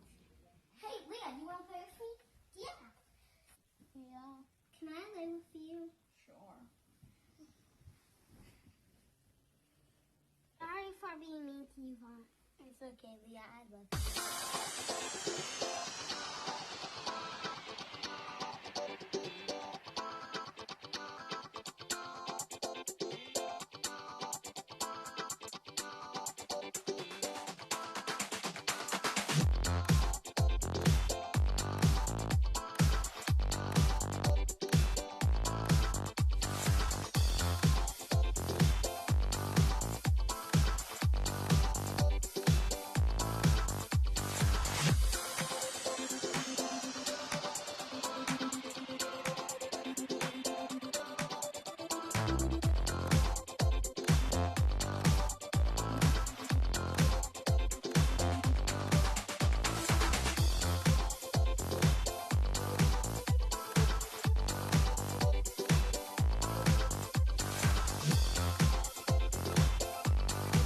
People are oblivious to the facts and supportive of the fiction.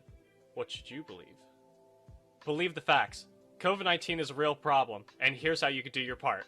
Social distancing works. 6 feet apart from everyone. Proper mask placement prevents the virus from getting in and out, and lets you breathe normally. And if you're not near a sink, you can use hand sanitizer to kill the virus before it can keep spreading. But whenever you can, wash your hands. Soap, water, happy birthday. You know the drill. Let's help each other get through this. Stay safe, stay healthy, and go to cdc.gov for more information.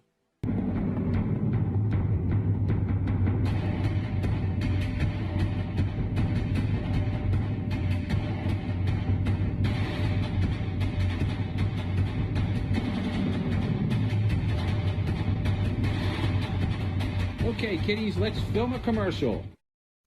With the COVID pandemic still going on, limiting the attendance of the people in the bleachers we sit in, we need a way to help bring the sports to them.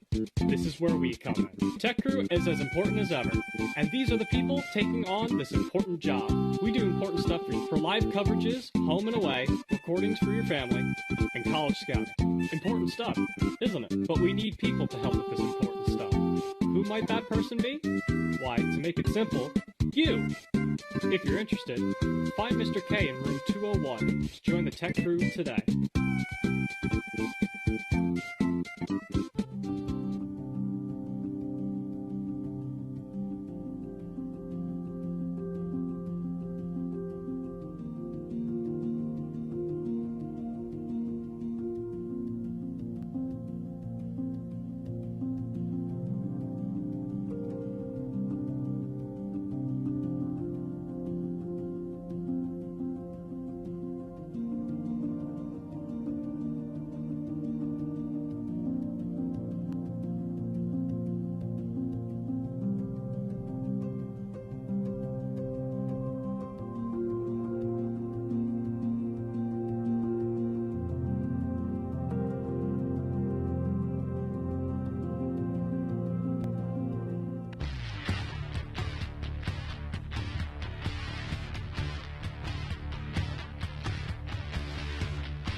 with a 3-yard touchdown rush at the 4:49 mark. The extra point is good. Trey Potts, a 55-yard touchdown pass to Jameer Rowe, the freshman. And the extra point failed. That's the difference in the game here. Rob Strauss, Mackenzie McDonald joined here in the booth. And really a much different game than we've seen in the last 2 games that have a ton of scoring. This one, it's a pitcher's duel. Yeah, and the thing is, and we were talking, you, myself, and Mackenzie were talking about how you have 2 teams that are explosive on offense. And I really think the difference, and you know, both teams at times sputtered, had penalties, mistakes. But I think the biggest difference is what both teams defensively are able to do in making plays in the open field and defending the big play. And I think that's why right now we're still looking at a 7-6 game. Kenz, you got a chance to watch this game from the student section. What's it like being in the student section for probably the first time for you? It's funny what they were just showing. I was sitting like right there. It's definitely cool because like last year, obviously, I missed out on all those opportunities to come to games. So it's definitely cool like being here and just like the experience. What's the energy level like after the pep rally that we had outside? Has it transferred over to the sideline here? I definitely has, yeah. I'm definitely like excited to be here. Well, it's great having you up here in the booth. You made your Sterling TV 19 debut with the girls' soccer game earlier in the week, and you brought them a victory, a 1-0 win off the foot of Faith Dixon. Had the goal. Her sister Bridget Dixon had the overtime golden goal. Wow. The next day against Haddon Heights. And there's 2 of our tech crew members right there. Jake Clark right there in the middle, and I think I know the guy over his left shoulder. Look familiar to you? A little bit. I don't think he looks like me. Just a little bit. No. A little more hair. A lot more hair. He's got a ton of lettuce up there. To compete, you're going to have to get the full beard. Oh, dude, there's no way. Down there. Listen, if I started growing my beard the day I walked into this place, you and I walked into this place 16 years ago, nope, still wouldn't. Can't do it. Well, thankfully,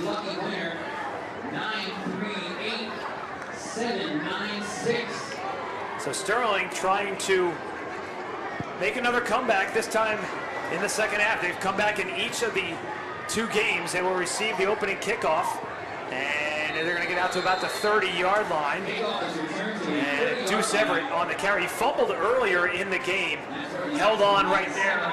1st and 10 for Sterling. And one of the neat things about fall and this time of year, especially on a cool night like this, that turf's going to start getting slick.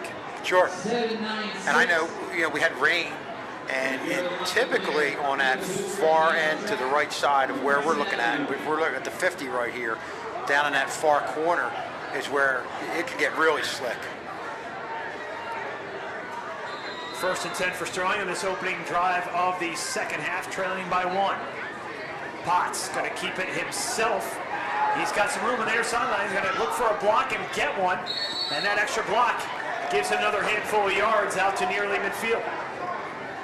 And that's the first time, we've seen them run the deep read option, and Collingswood, for the most part, has done a pretty decent job on that play, but I think the big difference there was the job Sterling did up front in controlling the line of scrimmage.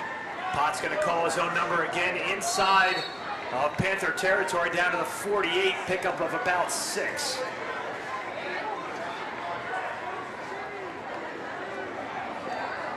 And the good thing about this, that's the type of play where if you're an offensive lineman, you love it. You don't hold your blocks that long because Potts gets the ball, boom, he's right upfield. And this is a kid who can accelerate as well as anybody. This time, they put the man in motion. Potts going to keep it himself again on consecutive carries and consecutive plays of positive yardage out to the 30, and Sterling on the move early here in the 3rd. And you look right here, a lot of room up front. This is where you're going to have to adjust and put, I know, on that read option, you have somebody who has Potts. You might have to have another eye or another person on him with the way he's able to get into the open field. 1st and 10 from the Collingswood 30. They put a man in motion in Jameer Rowe. Potts going to get the carry again, and the elusiveness of Trey Potts gets him 10 yards and another 1st down.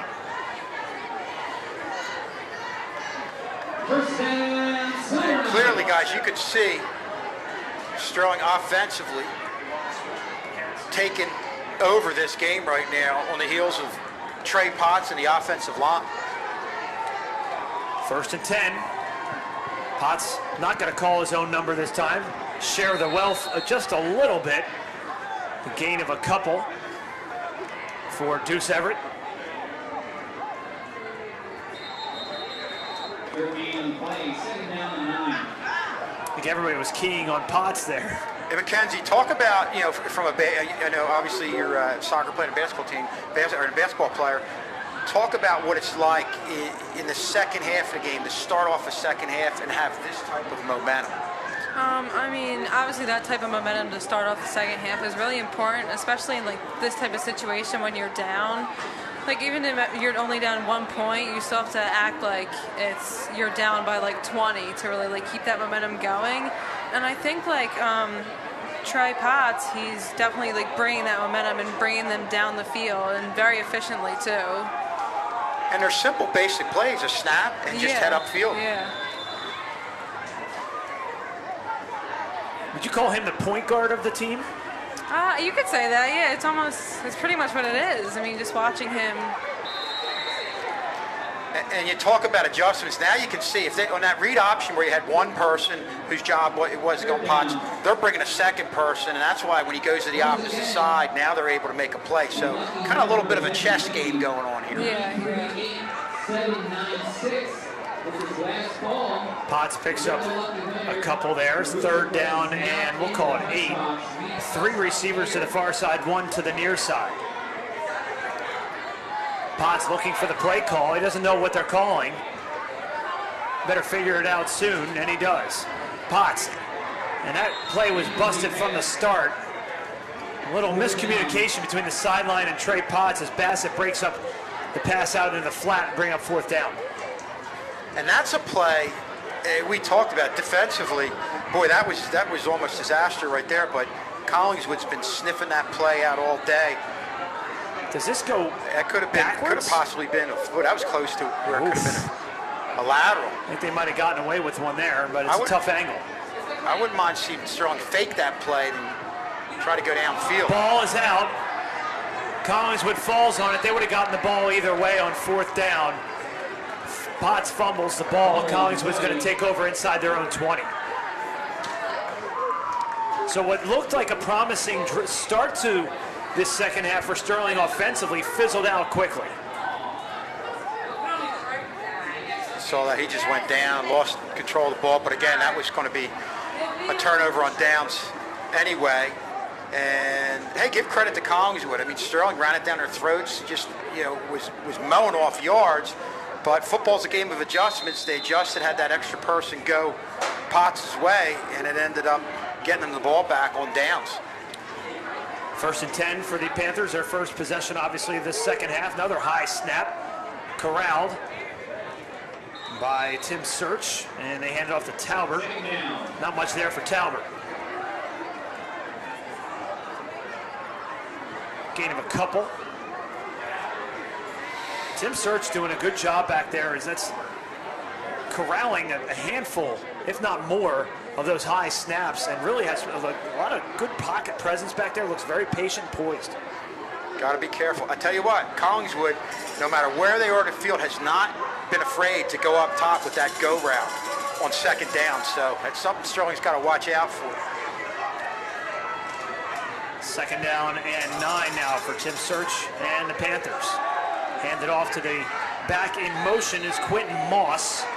And not a lot there for Moss. So the running game thwarted by that Sterling defensive line. Yeah, going against both these defenses with anything that starts off lateral, going side to side, with the way they react, the way the defenders come up, the defense backs come up and run stop, and the linebackers react, it's very tough to get yards without going up the field in a hurry. And again, I think both teams on offense are having trouble with what defensively they both bring to the table. 3rd down and 8 for the Panthers. Another man in motion, another high snap. They're trying to pick up the first on the ground, and they're not going to get there. Mackay Bassett is buried by 3 or 4 Sterling defenders. Trey Potts in there, among others. And another example of going out laterally, you've got linebackers, you've got defensive backs coming up. They've got a lot of speed. They come up on you under control. Those plays the outside, whether it's a run or a screen, just have not worked for either team all night. It's going to bring up 4th down and 7. Obvious punt situation here for the Panthers. Valeriano, and the ball squirts away. They're going to try and get this, and it's not. That was doomed from the start. Another high snap, and Mackay Bassett standing at 6'5", and if he can't get it, I don't know who can.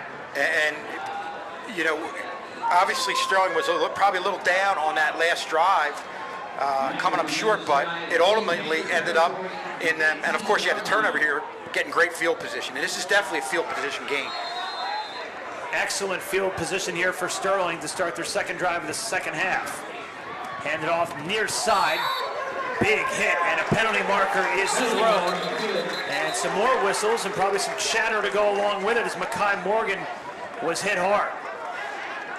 Well, might be a helmet-to-helmet situation there. You could hear it from here. Oh, yeah. And Mackenzie, talk about sometimes the emotions get to you in any sport, and you lose your discipline. It can really hurt you. Yeah, you definitely do. And so the way our dynamic for basketball is, I'm super emotional with it, and so is my mom. Very emotional. And then you have my dad, who's he's on the bench just to keep her grounded. That's how they've always been. Ever since she started coaching here, that's how it's just always been, and it's worked out really well. So everybody has their role in a coaching staff. Yeah, yeah. Second down and 1 after the penalty. Handed off once again, Morgan. And another penalty marker thrown as Morgan is spun down after picking up the first down inside the 10.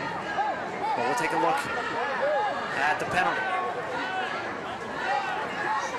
We don't have penalty numbers, but I believe they're going to be in double digits for each team at the end of this game, and that's not what you want as coaches.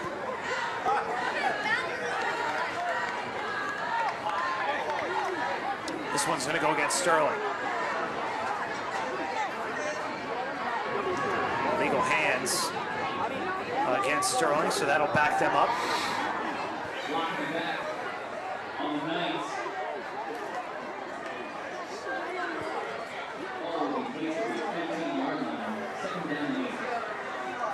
So after the penalty, second down and 7. Potts from the shotgun, gonna pump. Looking right, throwing right, penalty marker thrown as it's incomplete. Well over the head of the intended receiver, Jameer Rowe, but another penalty. And that's a hold against Sterling. There's the early indication. It's a shame you had the penalty. I like the idea of the play. We were talking about how Sterling is looking at a defense that when they go to the outside, they're aggressive coming up. He had the pump fake to the outside, went a little deeper in that corner, had the man open. Obviously, it's for naught. You have the penalty, but I think the play call kind of had the right idea.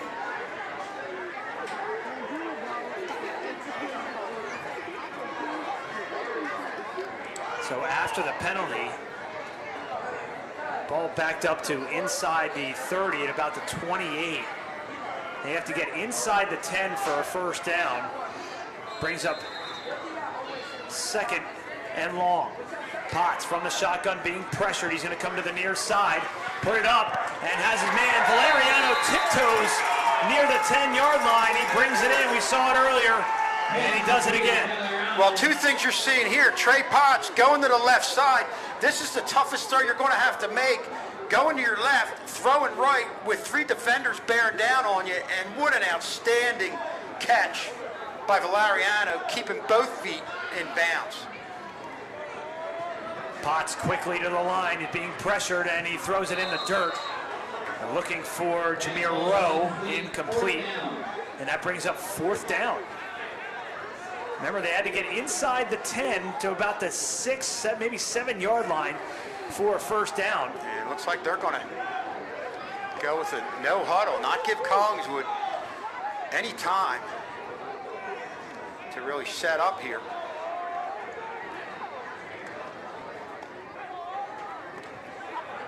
Morgan on the carry. He's going to get close to the first down. We'll see when they mark it. Yeah, he's got it. He's got it. Good, strong power run. And now another whistle. And I think we have a player down for, that's Sterling or? First and goal for the Silver Knights. That is a Sterling player down, and we'll take a timeout. Looking again at the upcoming schedule for Sterling, their second road game of the year after back-to-back home games. Heading over to Paulsboro to take on the Red Raiders on Saturday, September 18th. That's an 11 a.m. start. And then back-to-back home games, and that's the last time you're going to be seeing these Silver Knights here at the Castle as they take on Delran and homecoming against West Deptford. I feel like, obviously we know Paulsboro and West Deptford are tough teams year in, year out, but I think Delran is a team that's shaping up to be a tough game. We play them in scrimmages, but really I haven't played them in the regular season for a while.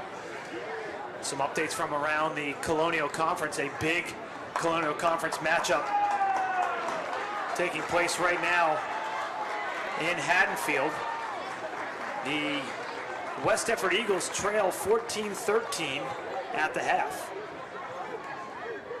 Mackenzie, what do you think the key is? Strong obviously started great at half, sputtered a little bit, but now we're in a situation where they've got a great opportunity. What do you think the key is here, this series of downs? I mean, right now it's really realizing that opportunity they have to lead the game. Obviously they're down. They need to score. So it's definitely capitalizing on this opportunity. Potts and hold on to the ball, too. Potts going to keep it himself from 6 yards out for the touchdown, and it gives Sterling their first lead of the night. The comeback kids just keep pushing. Well, just being relentless. Had the long drive initially to start the half. Came up short, but did what they had to do on the defensive side of the ball and just pounded it in.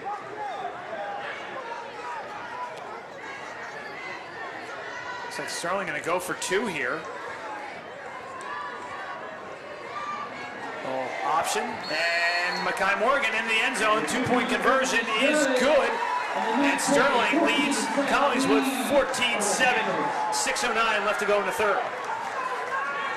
I went with Morgan off to that left side. A little bit of misdirection, and I always like when I see that because, again, you've got a defensive backfield and obviously the linebackers that are very aggressive in trying to anticipate things, and I think misdirection sometimes can throw them off and create space on the field.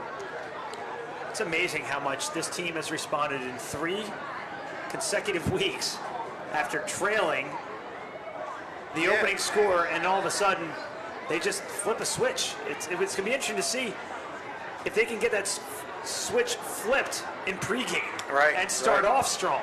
And Mackenzie, have you ever been on a team that just for some reason gets off the slow starts?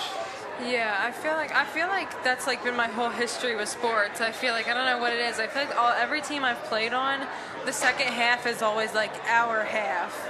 Yeah. I don't know what it is, especially for AAU games, early, 8 in the morning after a 2-hour car ride. Everyone's off to a slow start.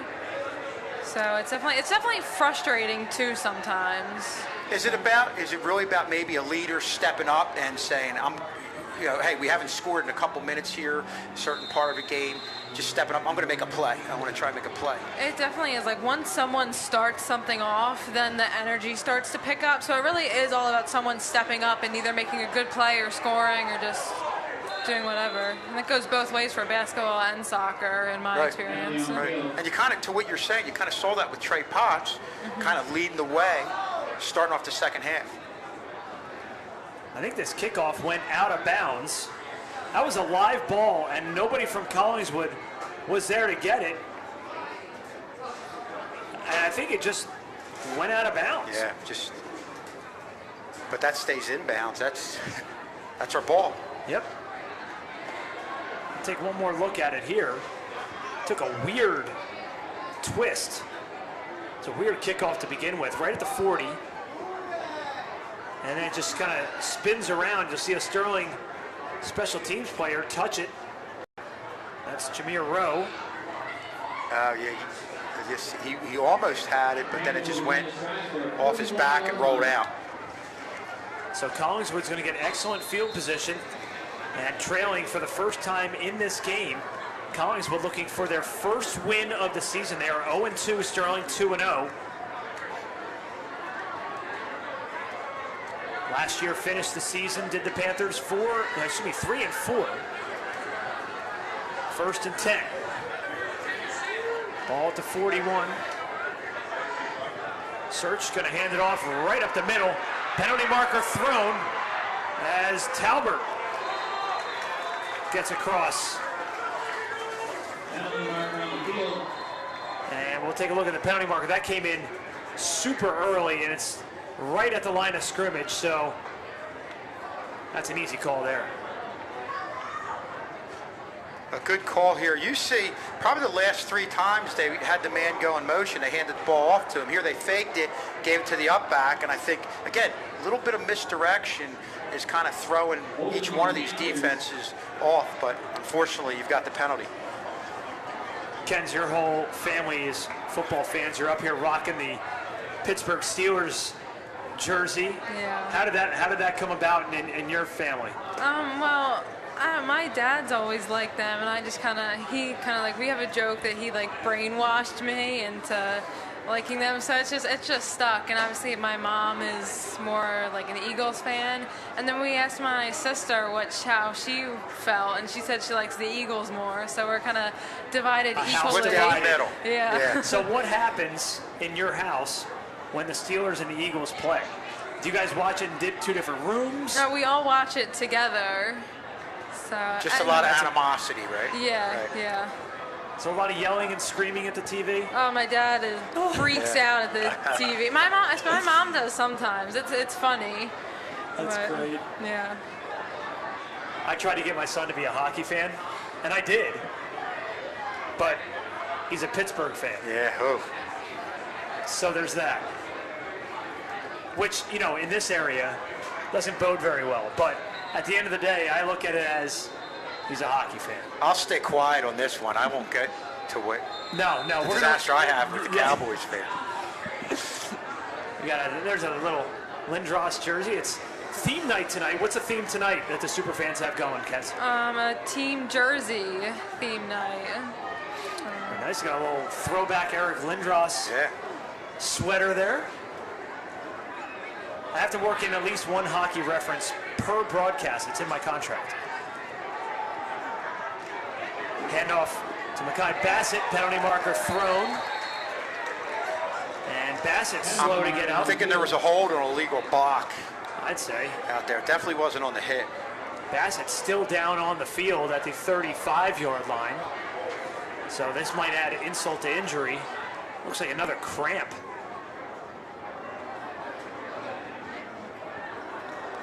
Not a warm night. It is since the sun kind of dipped below the horizon, underneath the horizon here. Well, it's a jacket kind of night. September sometimes, as we're looking for the call right here, you get those high humidity days, but it's definitely not that. It looked like, it might be a chop block. Not 100% sure, but it's looking like it's going to go against. I think he's talking to Sterling just to see, to let them know what their options are. Yeah. Yeah, I think that's a good call. But again, I look at this play has not worked for Collingswood all night, and it takes too long to get upfield. You're going laterally, and you give the defenders too much time to come up. You have one guy miss, but you made the play. But even if you miss, you had somebody else come up and get the tackle.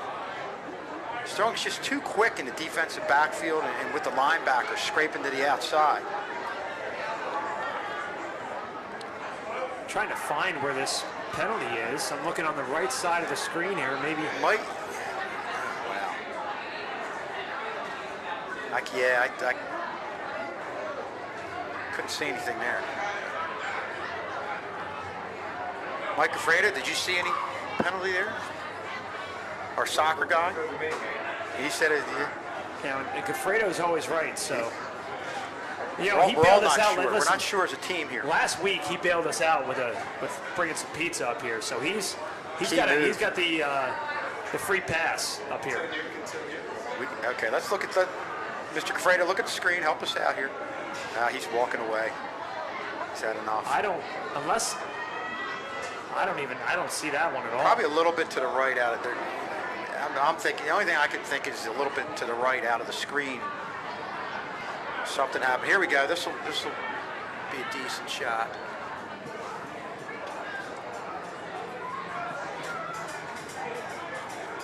I mean, maybe Okay, there was helmet to somebody helmet. there. It looked like they went down, and it was somebody might have hit them on the blind side. I mean, I saw our strong guy go down, and it looked like it was a block that he didn't see coming. So I'm just kind of grasping at straws here. And you see the Collingswood player right there trying to get up. You hope, sometimes when you get hot weather, or a little warm weather, I mean, we don't have anything real humid. You can occasionally get cramps. I have no idea if that's what's happening, but that's what can happen. That's Mekhi Bassett, the 6'5", 220-pound senior, and he is really laboring, favoring that. It's like the right side is cramped up. And we mentioned that we usually see that in the August games, even though we're in the early stages of September on a cool night here. It doesn't mean that you can't cramp up. Yeah. But anyway, it comes down to hydration. Yeah, a great opportunity here for Sterling. You had the penalty, and now you're down to first and 32.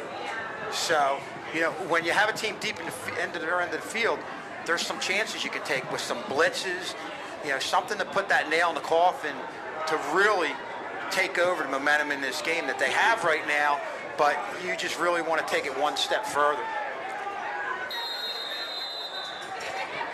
First in Laurel Springs for Collingswood.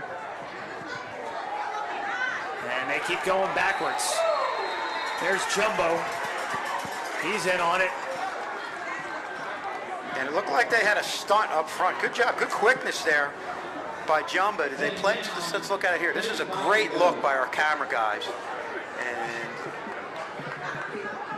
Jumbo just shedding the defender right there.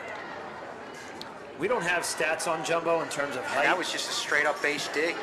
And he is, you definitely know who he is in the hallways, for sure. Only a sophomore. And the thing I like from a fundamental standpoint, look at him how he not totally, but he'll get his hands on the offensive lineman and just push him away, not allow the lineman to get in on his body. Wow. You don't want that landing on you. So we got second down, and we're going to call it 35. And now it's going to be second down, and the not often called second 40.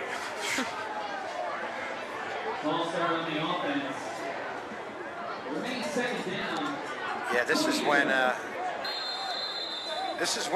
you're down, you're only down by one score when you're looking at Collingswood, but it's a situation where you need the leaders to step up and kind of right the ship if you're Collingswood. And again, Sterling right now has the opportunity to really hammer away from a momentum standpoint on Collingswood.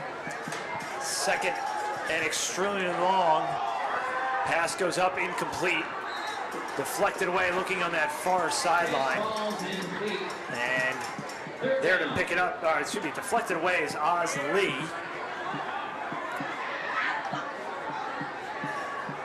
As you mentioned grasping at straws, it's kind of like what Collingswood's doing right here. They're trying to get something going.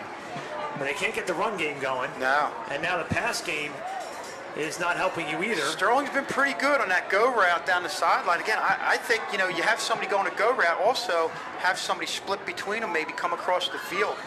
Because you have some playmakers, and you just have to find a way to create some space. Again, it's something that's easier said than done against this Sterling defense. It counters with a lot of quickness in the defensive backfield. What do you got in the playbook for 3rd and 40, Schulze? Throw it up and say a prayer. And a penalty marker thrown on a delay of game. So what do you got in the playbook for 3rd and 45, Schulze? Well, I would have a feeling Sterling is probably going to, again, you want to have your defense turn into playmakers, maybe have a blitz right here because you have plenty of room, margin for error. Just maintain getting pressure and penetration into that offensive backfield. Collingswood has to get to the Sterling 49 for a first down, and here comes the blitz. They might have gotten him for the safety, and he's going to be about a yard shy. Oh, wow. I thought they had him. I thought they had him, too. And they almost put 2 on the board. You saw that. Again, it looks like they went with the blitz on the outside right there, shooting the gap. Yeah, he was not in. Look at that Sterling. What a defensive stand by Sterling there. Unbelievable. Yeah, that was Toussaint coming in there, shooting that gap, that open area.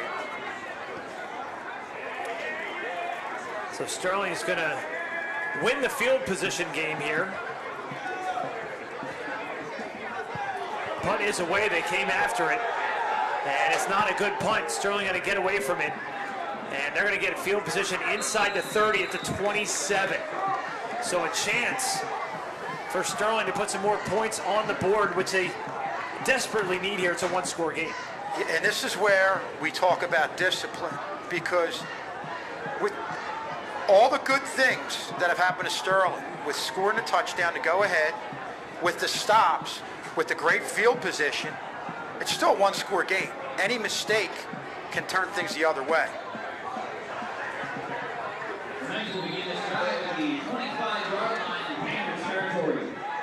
First and 10 for Sterling.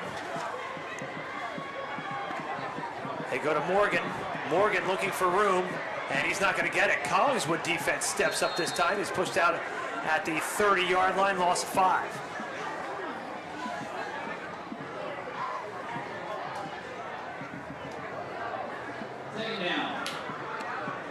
Again, really getting to the outside quickly.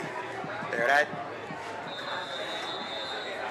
play didn't have any shot there. More whistles.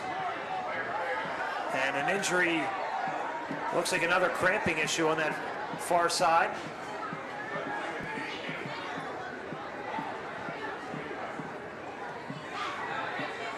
This gives everybody a nice little break here, actually, especially when you have some guys, some are going both ways.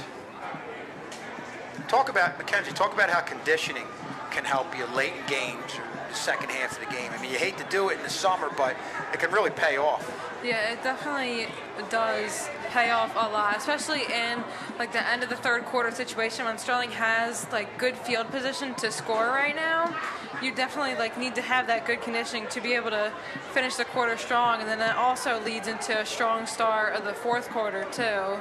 And yeah, conditioning, it's a pain. You never really feel like doing it, but it's obviously one of like the main like fundamentals and like necessities you really need before you start a season. And the other thing, and you start to see it from Sterling, is the depth factor. Having depth, having to mix different people in, that can also help. Yeah.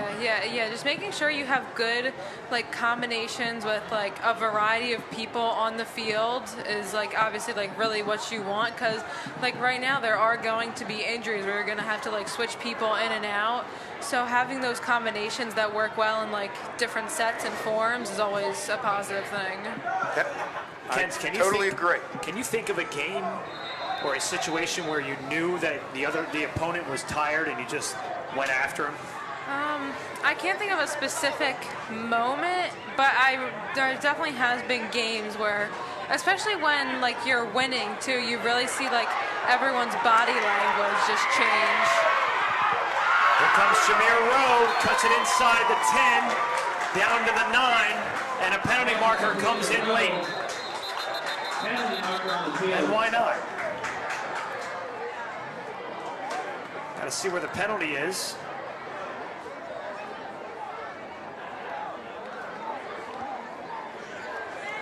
You have to wonder if something was set. Another Collingswood player down. Well, a great call, because you're going against teams that aren't giving you much space on those plays to the outside. Create space by getting the ball in your playmaker's hands. And Jameer Rowe is certainly a playmaker.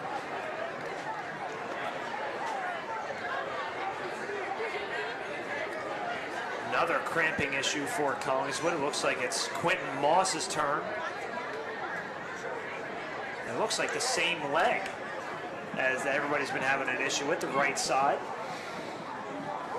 Definitely keeping the trainers busy, no question about it. That's why they pay them the big bucks. That's right. Those guys do a great job. As we look at our football schedule again, Paulsboro coming up, and Delran, West Deptford. Did we get any more updates on? I know the last update was what? Was it Haddonfield was ahead 14-13? Correct. And next game will be away, but live on YouTube, one of our rare Saturday morning games. How about this for a game? End of the third quarter, West Deptford 23, Haddonfield 21. Oh man. It always seems to happen, always seems to come down to a last play, a field goal, an overtime field goal. You talk about two coaches that know each other very, very, very, very well. No question about it. What an atmosphere that's got to be out there at Haddonfield. Yeah. Oh my goodness. And I feel like games like that, like close games where it does come down to like a last-minute scoring opportunity, are the most exciting to watch and be at. Absolutely. Well, we did the game. The overtime game was Haddonfield, West Deptford, probably about 6 years ago, 28-25. And the thing about those teams, and you kind of see it in this type of game where there's swings in momentum. You think one team's going to pull away, the other team fights back, and that's that. And you know from soccer, basketball, the adjustments that go on, the chess game that goes on within any type of sport. Yeah. You can never really anticipate, especially with like a closer game like this where you're one score away from tying it up. You can't really anticipate what is going to happen. Right. You just have to make it. They're the adjustments on the fly. The team that makes the best adjustments late in the game, it sometimes is the one that comes out on top. How big is the next score from either team on this game? Is it going to be Sterling? It will be. Makai Morgan from 5 yards out extends the Sterling lead. It's 20-7. No flags. And we'll look at this one on the replay. You see it looked like just a handoff to Morgan, got the ball in a hurry, got upfield, and again, those linemen in the middle, the center, the guards really did their job in pushing the defensive line of Collingswood back, really taking control up front. Looks like Sterling going to go for two here. Potts to Morgan. He's feeling it. He scored on the last 2-point conversion. Not so lucky here. Take one more look at the touchdown. And after that touchdown, 20-7 Sterling, 2:07 left to play.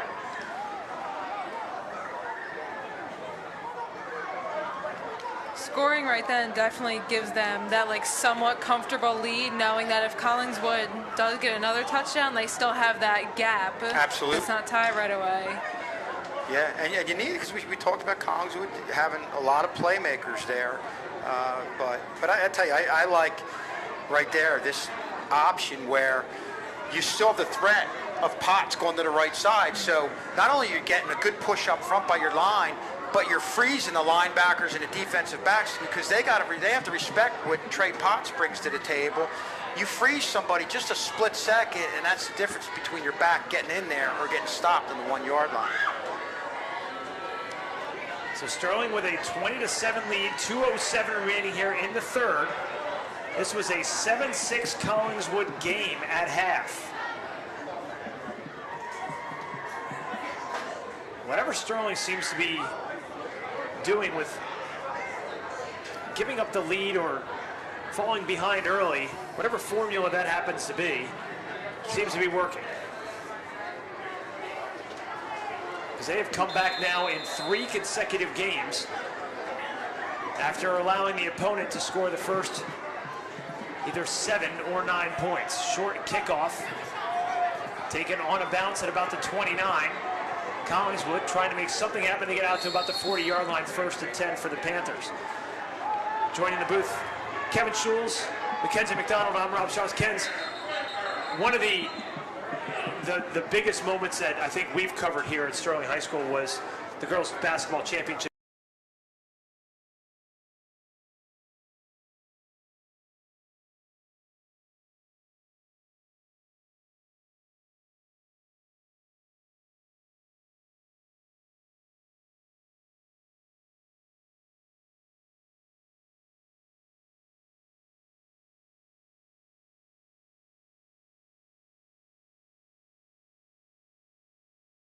Going on her face, and like my mom and I are so like connected in that way that I remember I'm sure I got like emotional about it too. I think there were many tears throughout the gymnasium that night. An unbelievable atmosphere, really was unreal. Search being pressured, throws it, and it's incomplete. Penalty marker thrown. That might be a hold. Yeah, I think we're going to get Collingswood. I don't know. I thought I could be wrong here. I thought there might have been a little bit of a push off on our guy. And of course, we'll see it on the replay. Osley was there on the coverage.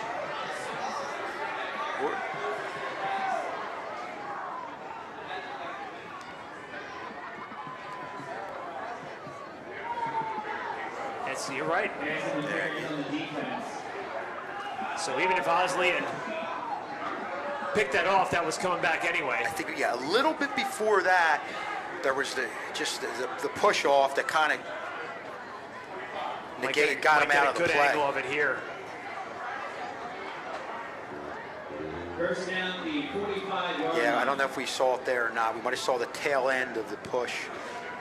They were looking for Eddie Lopez, but after the penalty, going to give Collingswood some room inside of Sterling territory. 1st and 10 from the 45. Search from the shotgun. They're going to split his wide receivers, one back, and they're going to hand it to Talbert. Talbert now to nearly the 40, out to probably about the 41. Short gain on the play, 2nd down and 7 on the way. 2nd down and 6, the 41-yard line. Just about 90 seconds remaining, and why not? Another penalty. Penalty marker on the field.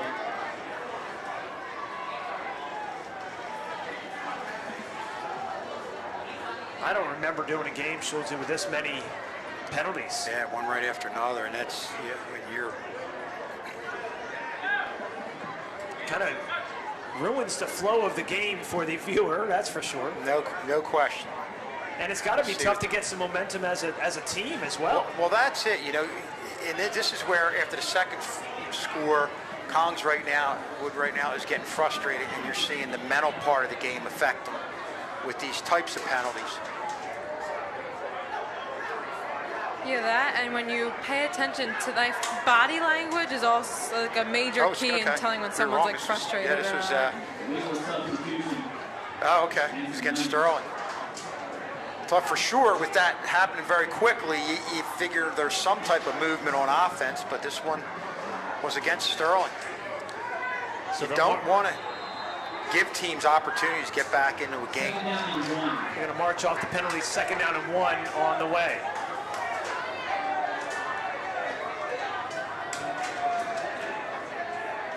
Search again operating from his comfy spot in the shotgun. Another high snap. Talbert gets a carry. He's got the first down. Trying to rip the ball out was Nemo Butler-Mayhew. To no avail, but he's going to get inside the 30 down to the 29. And plenty of time left in this game. And you're looking at a Collingswood team that starting to feel a little bit better about themselves. They have the ball deep in the strong end of the field, just got a first down. And that's where you had that penalty. You want to make teams work for everything they get, and when you give them yards, it's you're letting them creep back in. First and 10 for Collingswood at the Sterling 30, under a minute to play. Talbert spun around in the backfield. He's going to be lucky to get back to the original line of scrimmage. May have gotten a couple at best. Second down. 2-yard gain on the play. Well, the Sterling defensive line is really dominated, especially in that middle area of the field. They have some size, but I like their quickness up front. Yeah. You know, and I think when you're a defensive line and you have quickness, you get the offensive lineman thinking, and a lot of times you get them, catch them playing flat-footed. Second down and 8. Talbert again gets the call, and the Sterling defense equal to the task. Loss of a yard, 3rd and 9. Also on the play, 9 yards to go. And that brings us to the end of the third quarter. And the horn signifies the end of a very, very long third quarter. Sterling scores 14 unanswered, and they lead it going into the fourth, 20-7. We'll be back with fourth quarter action right after this.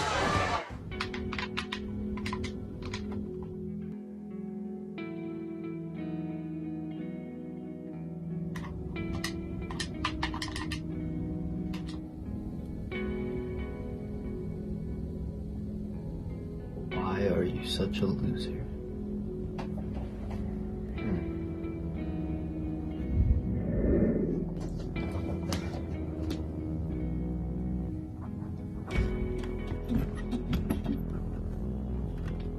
Such a loser.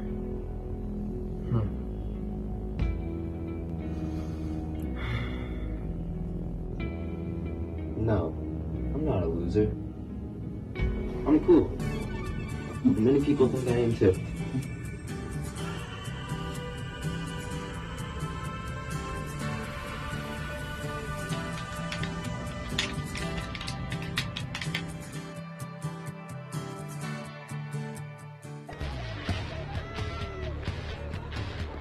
We're back here for the fourth quarter. Guys, we're going to look at this last play. You know, talk about quickness and how Sterling's getting around. You know, if you see Jeremiah Davis right there, he just shot the gap, went right around the center.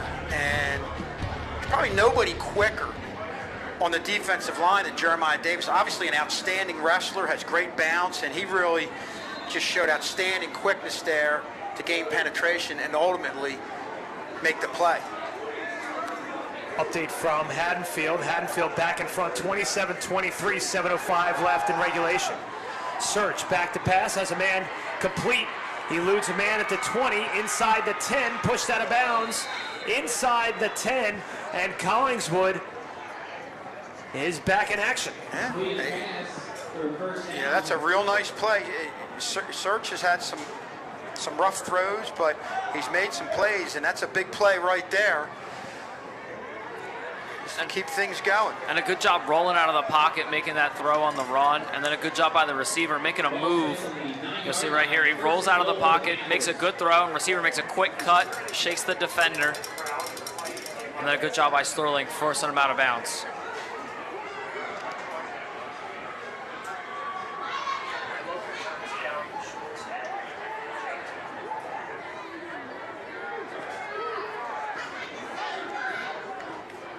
First and goal. Handoff goes inside, and getting inside the 5 or near the 5-yard line is Talbert.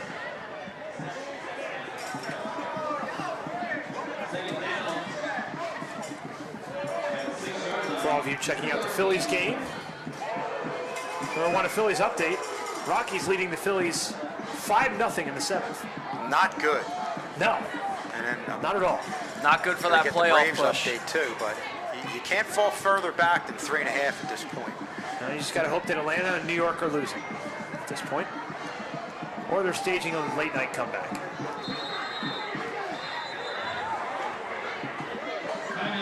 Timeout on the field. Looks like it was timeout Collingswood. 11:08 remaining on the 4th quarter clock. And again, coming up next week, back on the road as Sterling will travel down 295 to visit the Red Raiders of Paulsboro. We'll have that live for you on YouTube. Please note the 11 a.m. kickoff. No lights down there at Paulsboro, but a real interesting place to go and play. The backdrop of all the refineries and the town gets into it. Oh, no question. In every sport. I mean, obviously sport. there are big sports wrestling, but football too. And the thing you look at there is for us, always playing on Friday nights, the mental aspect, Jacob, of playing a game at a different time and how that's going to affect your preparation. Yeah, and especially, you're earlier in the morning, you have to prepare mentally earlier in the day. And not only that, but the lighting here, you're playing under the lights, you get used to seeing the ball under the lights. Now the ball under the sun might have a different aspect of things. Just kidding, it's 6-0 Rockies in the 7th. CJ Crone just hit a solo home run. For those of you maybe have us picture-in-picture at home, maybe us on the tablet or the laptop, and then the Phillies on TV. Mr. K not happy with the Phillies recently, but still a lot of season left to be played for the Fightins.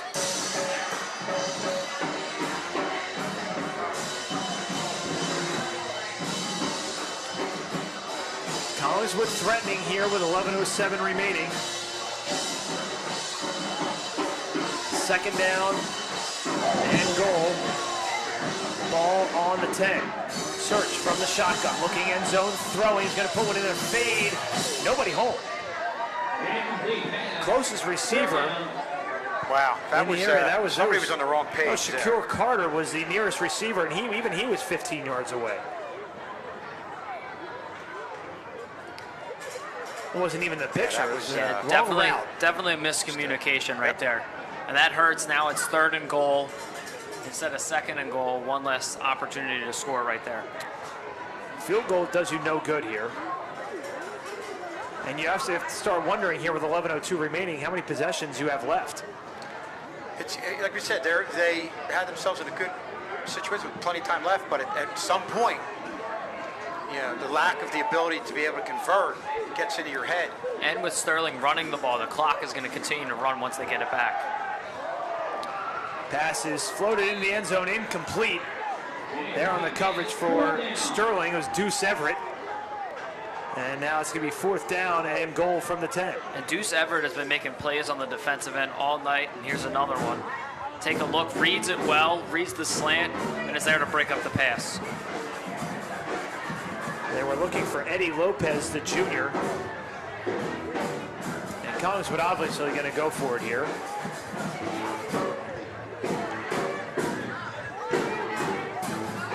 Yeah, they're getting to the point now where, like I said, they got to find a way to convert, and haven't had a whole lot of luck going to that wide side of the field.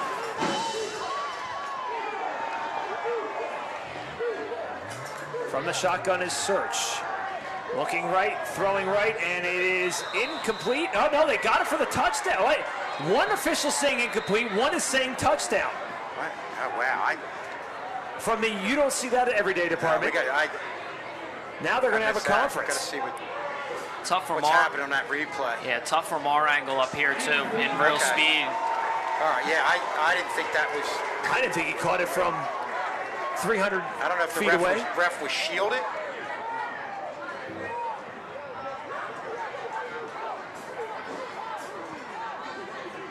Okay, that's what I thought. Although, I guess, yeah. It looked like his hands came under, but it looked like there It looked like it hit a bounce. foot. Here's a better or a look.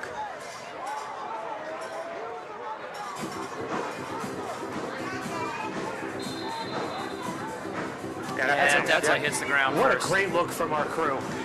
Well done.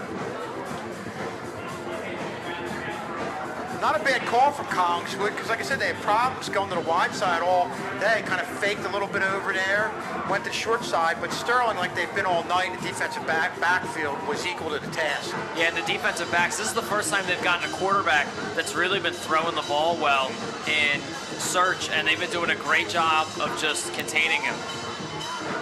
Speaking of being contained, Mekhi Morgan is absolutely thrown down by Mekhi Bassett. And they're saying the ball came out. The last thing you need right now. Huh. And Collingswood saying they have it, and they do. Morgan lost the ball on the way down. We'll take another look at it here. Trying to get some extra yardage as Bassett rips it out. Yeah, second man in. They're trying to make things happen. There. That's exactly what they did. That's what Collingswood's known for. And they've got themselves right back in this game. Yeah, still a lot of time in this fourth quarter here, and you have to wonder. They got a 1st and goal with 10:40 left. This is the opportunity that Collingswood needs. They need to score right now. And that's where your instincts tell you want to go for extra yards, but the timing point of the game is instead of going for the extra yards, hold on to it, get that second arm on it, and just go down. 1st and goal from the 9. Search hands it off right up the middle and into the end zone for the touchdown is Dyer Talbert, his 2nd of the game. And it's 20-13 Sterling, 10:34 remaining in the 4th. They're right there, one score away, and we talked in the first half about how this game had the look of where a turnover by either team could turn things around, and that's definitely what's turned things around for Collingswood right here. Big extra point here on the way. The snap, the kick is up, and the kick is good. So Collingswood draws within 6. We're going to take with another just about look at 10 and a this. half remaining. Another look at the touchdown run. That's great blocking up front by Collingswood. Gives the runner a clear lane to run through, and he just takes it to the house for 6.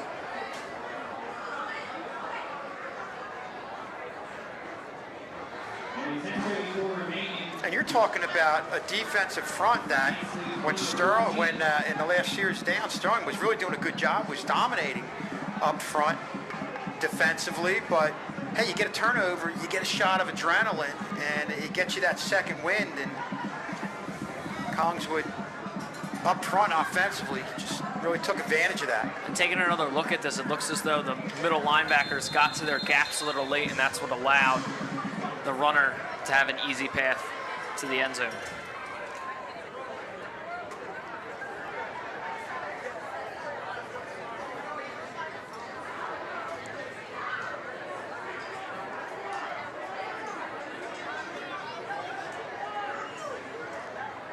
Still a game. Sterling had an opportunity to really, put the clamps down on this game, Kevin. And they just, for another fumble, killed them. Penalties and fumbles tonight are killing them.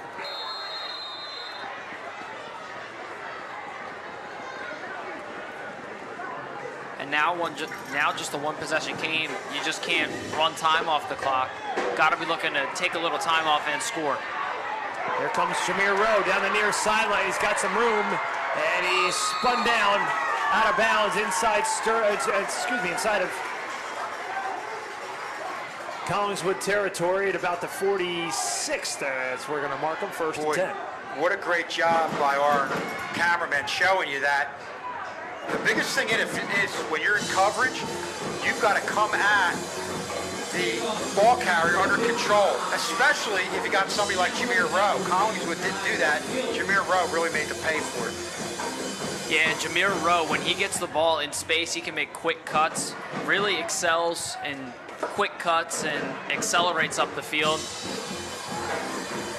And we'll have a 1st and 10 here. Right on the 50. Potts takes the snap.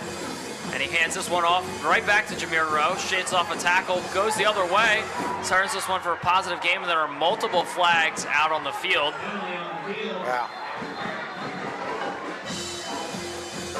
This could be anything. Yeah, well, you got flags, Jules, on both sides. It's tough to figure out what it's going to be. Hold, I don't know. He had his back to us. I don't know if the face mask might have been grabbed. I'm not even going to guess with this one.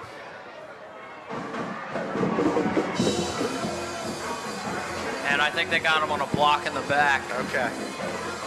Take a look at it here.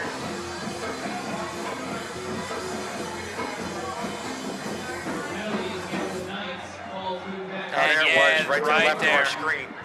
They got that one on number 9. That was an easy one to call. Osley, and that'll back up Sterling to the 40. Gonna take another look at this. And that's a clear block in the back.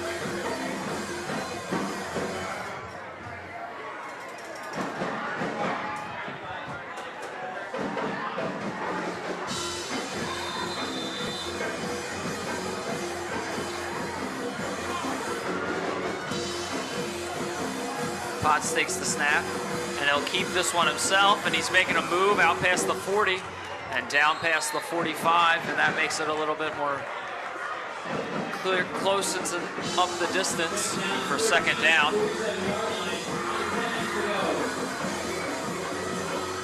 And they've been running that read option play a lot with Trey Potts. Yeah, that's a big play there by Trey Potts to get those yards back. Potts quick to the line here, hands it off up the middle. This time goes to Mekhi Morgan. Morgan into Panther territory down to the 46. They have to get to the 41 for a first down. So Third down and 6 from the 46-yard line. long way to go here for Sterling. Well, they're quick to the line again. Potts, Morgan, no. Maybe a yard.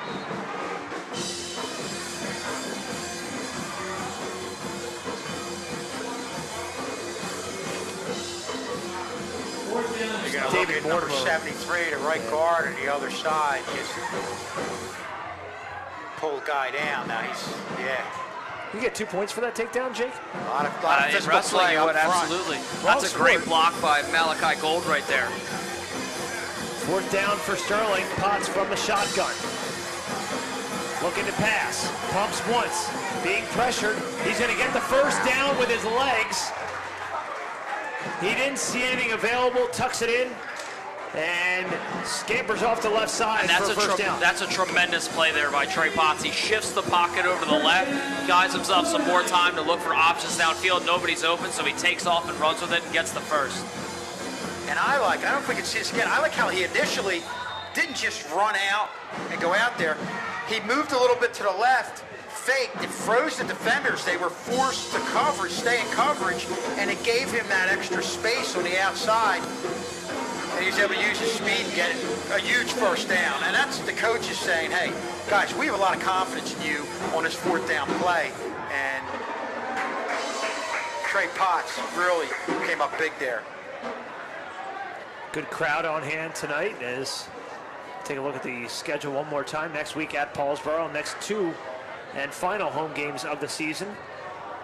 Barely before October starts. I don't think we've ever had a schedule that front-loaded before. Yeah. But then again, we haven't started the second to last week of August. Yeah, it was weird. Before the kids came in, we had Triton. We had 2 games, really. Triton and Florence. Yeah. First and 10 for Sterling. Ball placed at the 40. Potts keeps it himself. Out to the 35, spins around once, and that's about as far as he's going to get. And he gains 5. You look at Potts right here with the read option, making the right read, spinning off the block, and an attempted tackle.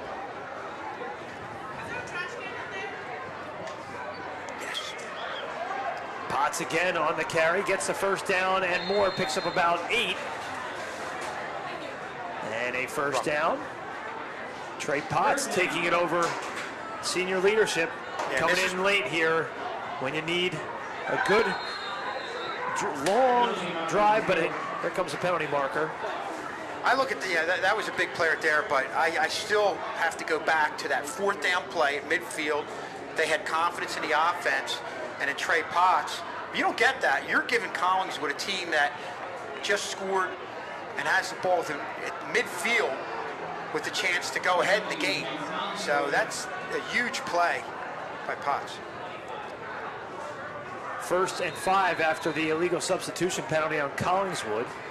Under 8 minutes to play. Potts back to pass, looking to the near side, and is caught inside the 5. It'll be 1st and goal for Sterling. And Jameer Rowe with another big catch. He's already has a touchdown tonight. This Almost is a had great read right here by Trey Potts. He just finds the open receiver, beats the zone, and hits his man right inside the 5. Potts going to keep it himself, shift direction again, look to the outside, and doesn't get it. Good pursuit. This time on the tackle, Quentin Moss. And guys, the thing I like about this play is Rowe. A lot of younger players will try to catch the ball into their body. He puts his hands up there, and if you have traffic around you, you catch the ball with your hands and not allow it to hit your pads, you get control of it quicker. Give yourself a better chance to make the reception. Morgan on the carry, gets out to about the 5. 3rd and goal.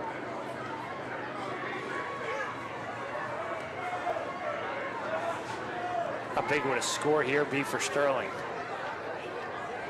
Potts keeps it himself, and he's into the end zone for the touchdown. His 3rd touchdown of the game. 2 via rush, 1 via pass, and no bigger than this one here with 6:48 left to go in the 4th. A part of being a good football team is how you respond to adversity. And with this drive, again, with the big play, 4th down at midfield, converting there, and ultimately going back to making this a 2-score game after Collingswood struck to get it within 1. It just shows you how this team is starting to mature and gain a sense of confidence about their ability to win games. And not only was it a good job of moving down the field and answering to that adversity, it was a good job of taking some time off the clock and still being able to score. Now you're putting this game even farther out of reach for Collingswood. Here comes the Trey Potts touchdown from 5 yards out. And there's an injury on the field. May have been a penalty on the 2-point conversion, which is why they marched the ball back 5 yards. And the reigning South Jersey Player of the Week, Trey Potts, proving that it wasn't a 1-week wonder. No, a tougher opponent, but I like the way, and we talked about the whole team fighting through adversity. And Trey Potts as well to put themselves in this position. Now, still 6:48 left, 2-score game. Collingswood, with the playmakers that they have, anything can happen. But right now, Sterling's put themselves in a great situation. Yeah, they're in a great spot, and Collingswood. 2-point conversion on the way. After the penalty, this will be from the 7. Potts, quick pass at the feet of Valeriano. 2-point conversion, no good. So the score with 6:48 remaining, Sterling 26, Collingswood 14. And you take a look at this right here. Almost looks like he tries to sidearm or 3/4 that one in there.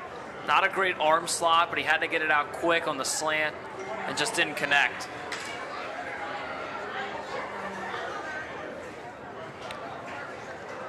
Big score here as Trey Potts nets his 3rd touchdown of the game. Hope you picked him up on your fantasy team.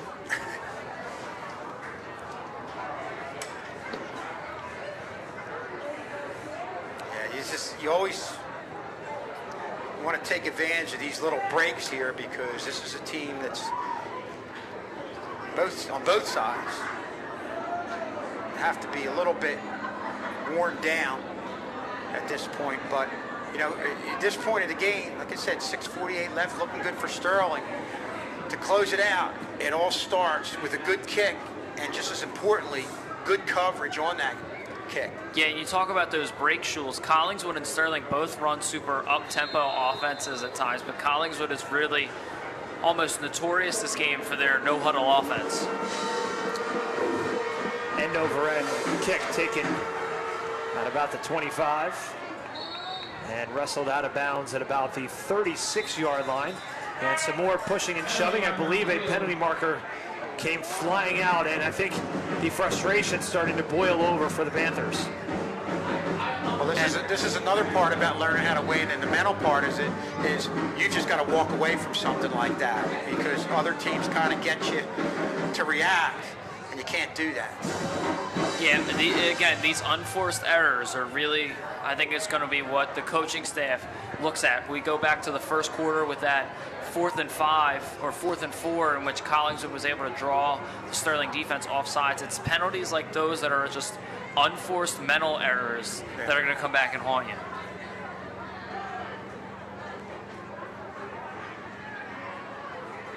Lowers the shoulder, and then it's a hard hit. And number 12 from Collingswood gives a shove. Javon Little gave a shove, and yep, there was another one. He gave a shove on the way down, and then he got away with the first one, not the second one. Yeah, that was.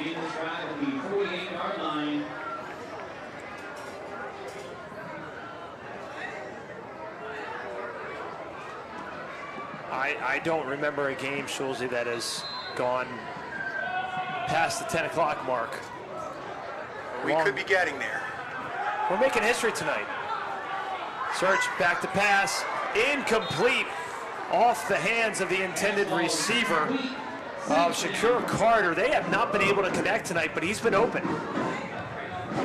And that was a little different, you know. I think what may have thrown the defensive back off was that usually they get the go route going down the sideline. Now they cut it in a little bit, and the defender thought he was probably going to go deep down the sideline and lost a step, and Search had his man open, just missed him. Yeah, and we've seen a lot of missed throws tonight from Search, and I think that's going to be a point of emphasis for Sterling is the secondary. While they've played great, there have been some times that they have just been completely lost out there. Probably going to be a point of emphasis in practice this week. Search from the shotgun on 2nd and 10. Looking to pass again, coming to the near side, and it is caught inside the 15 by Quentin, It was the first time they've hooked up tonight with Eddie Lopez. Well, they haven't connected on a lot of these big pass plays downfield, but give credit, that's the previous one, but give credit to Collingswood. They're going to keep going at it, keep coming at you. Especially down by 2 scores. How about this, guys? West Deptford 0-3 on the season as Haddonfield hangs on 27-23. Wow. And you're going to take a look at this one. That ball is put right on the money, right where it needed to be, where only his receiver had a chance at it. But it looks like there were 2 flags on the play that offset. So it'll be a replay of the down. Play the down, so that obviously goes in Sterling's favor. Yeah, and this right here, you can see the ball is put right, again, right on the money. That throw couldn't be any better. Really put it where only his receiver could get it. The DB, it was either his receiver was going to get it or nobody was going to get it. Good throw there from Search. So Haddonfield moves to 2-0. West Deptford falls to 0-3. And Schulze, I don't remember the last time we were able to say that West Deptford 0-3 on the season. I know, I think they got off to a slow start last year or the year before. Yeah, but the pre-COVID year, I believe, they got off to, but rebounded nicely. I think, though, yeah. Are they 0-3 or 1-2? 0-3? Because I think, I'm not sure. We'll have to go. Yeah.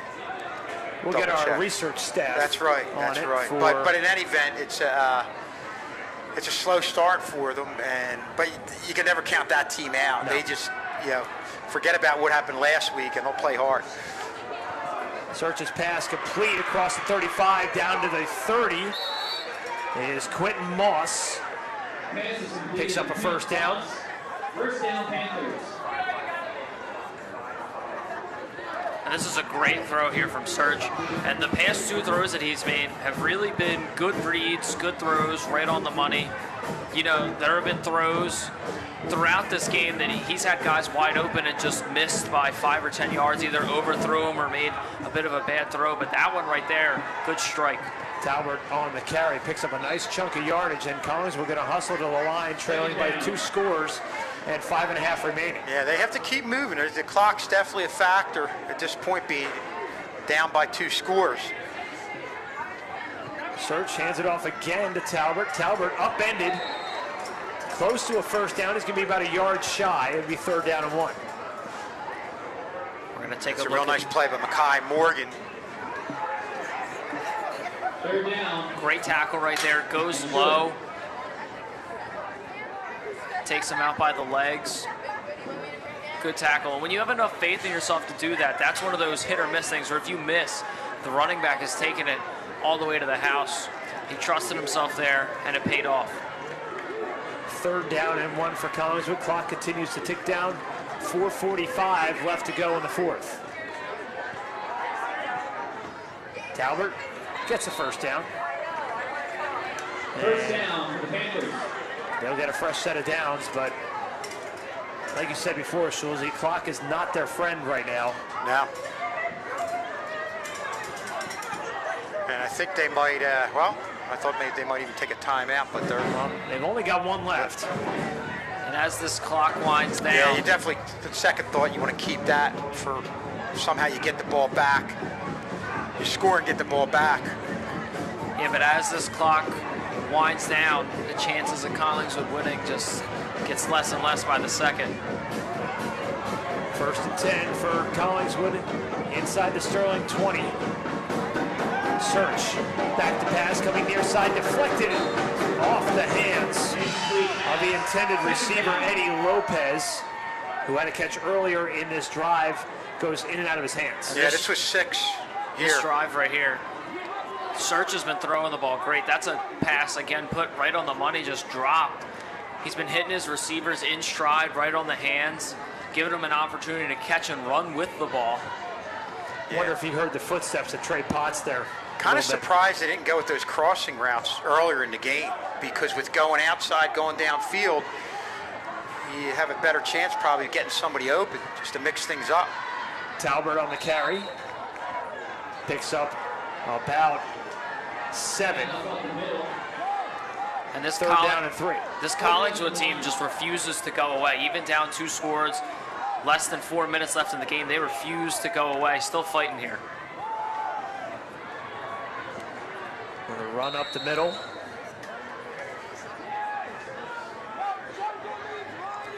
Last time Sterling started 3-0 was back in 2017. And they finished 8-2. West Deptford was their first loss. Yeah, that was like the 35-33 game, I believe. Yes.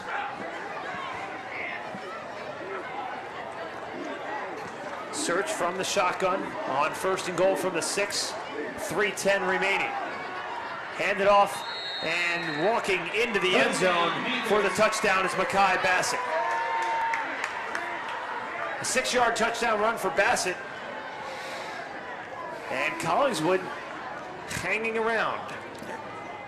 Well, you felt good when you're up by 2 scores, but the way this game has gone, you knew that there was still more football to be played, and this was not going to be an easy win to get. Yeah, and they refused to go away. And I like that Collingswood really mixed it up, and that was a great drive, especially when they needed one. From Search, hitting his guys on the money. And we got a fake here. And he's just going to heave it up into the end zone. It's going to be picked off. And the 2-point conversion is no good. And that makes things a little bit more interesting, because had you converted on that, and you get a touchdown, you take the lead by 1. Right.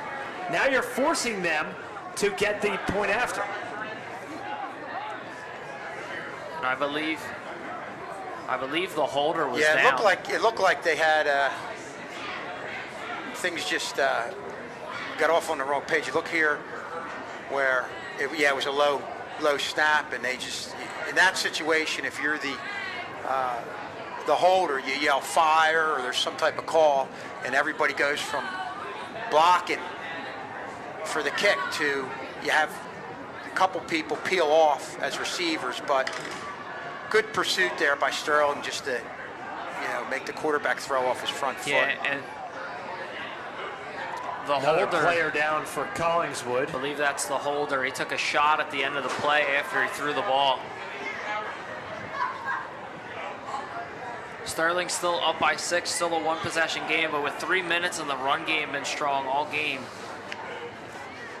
And most as you're looking at this, our next game, live on YouTube next Saturday, September 18th at 11 o'clock. So that should be an exciting game. Again, you feel like even the good teams in this conference are maybe a little down this year, and we're going to have a lot of close games like we're seeing tonight. And I wouldn't be surprised if next week was one of them. And what do you do here, Kevin? I would think definitely going to see the onside kick. Obviously, Sterling right now has their hands team in there. And again, if you're in a hands team, the ball doesn't have to go 10 yards. You can step up and fall on it. But for the kicking team, the ball has to go 10 yards. At that point, they can fall on it. Yeah, for Collingswood to recover, it has to pass that 10-yard mark. Yep. But Sterling can step up, just fall on the ball, play it safe.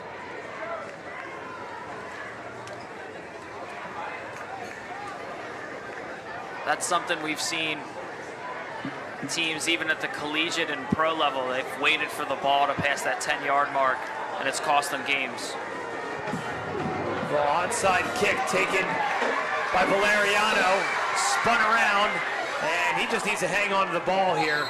I was worried on that spin around that it was another defender going to come in there from Collingswood and get a helmet on it and knock it loose, but that took a textbook hop. Yeah, and not a bad play.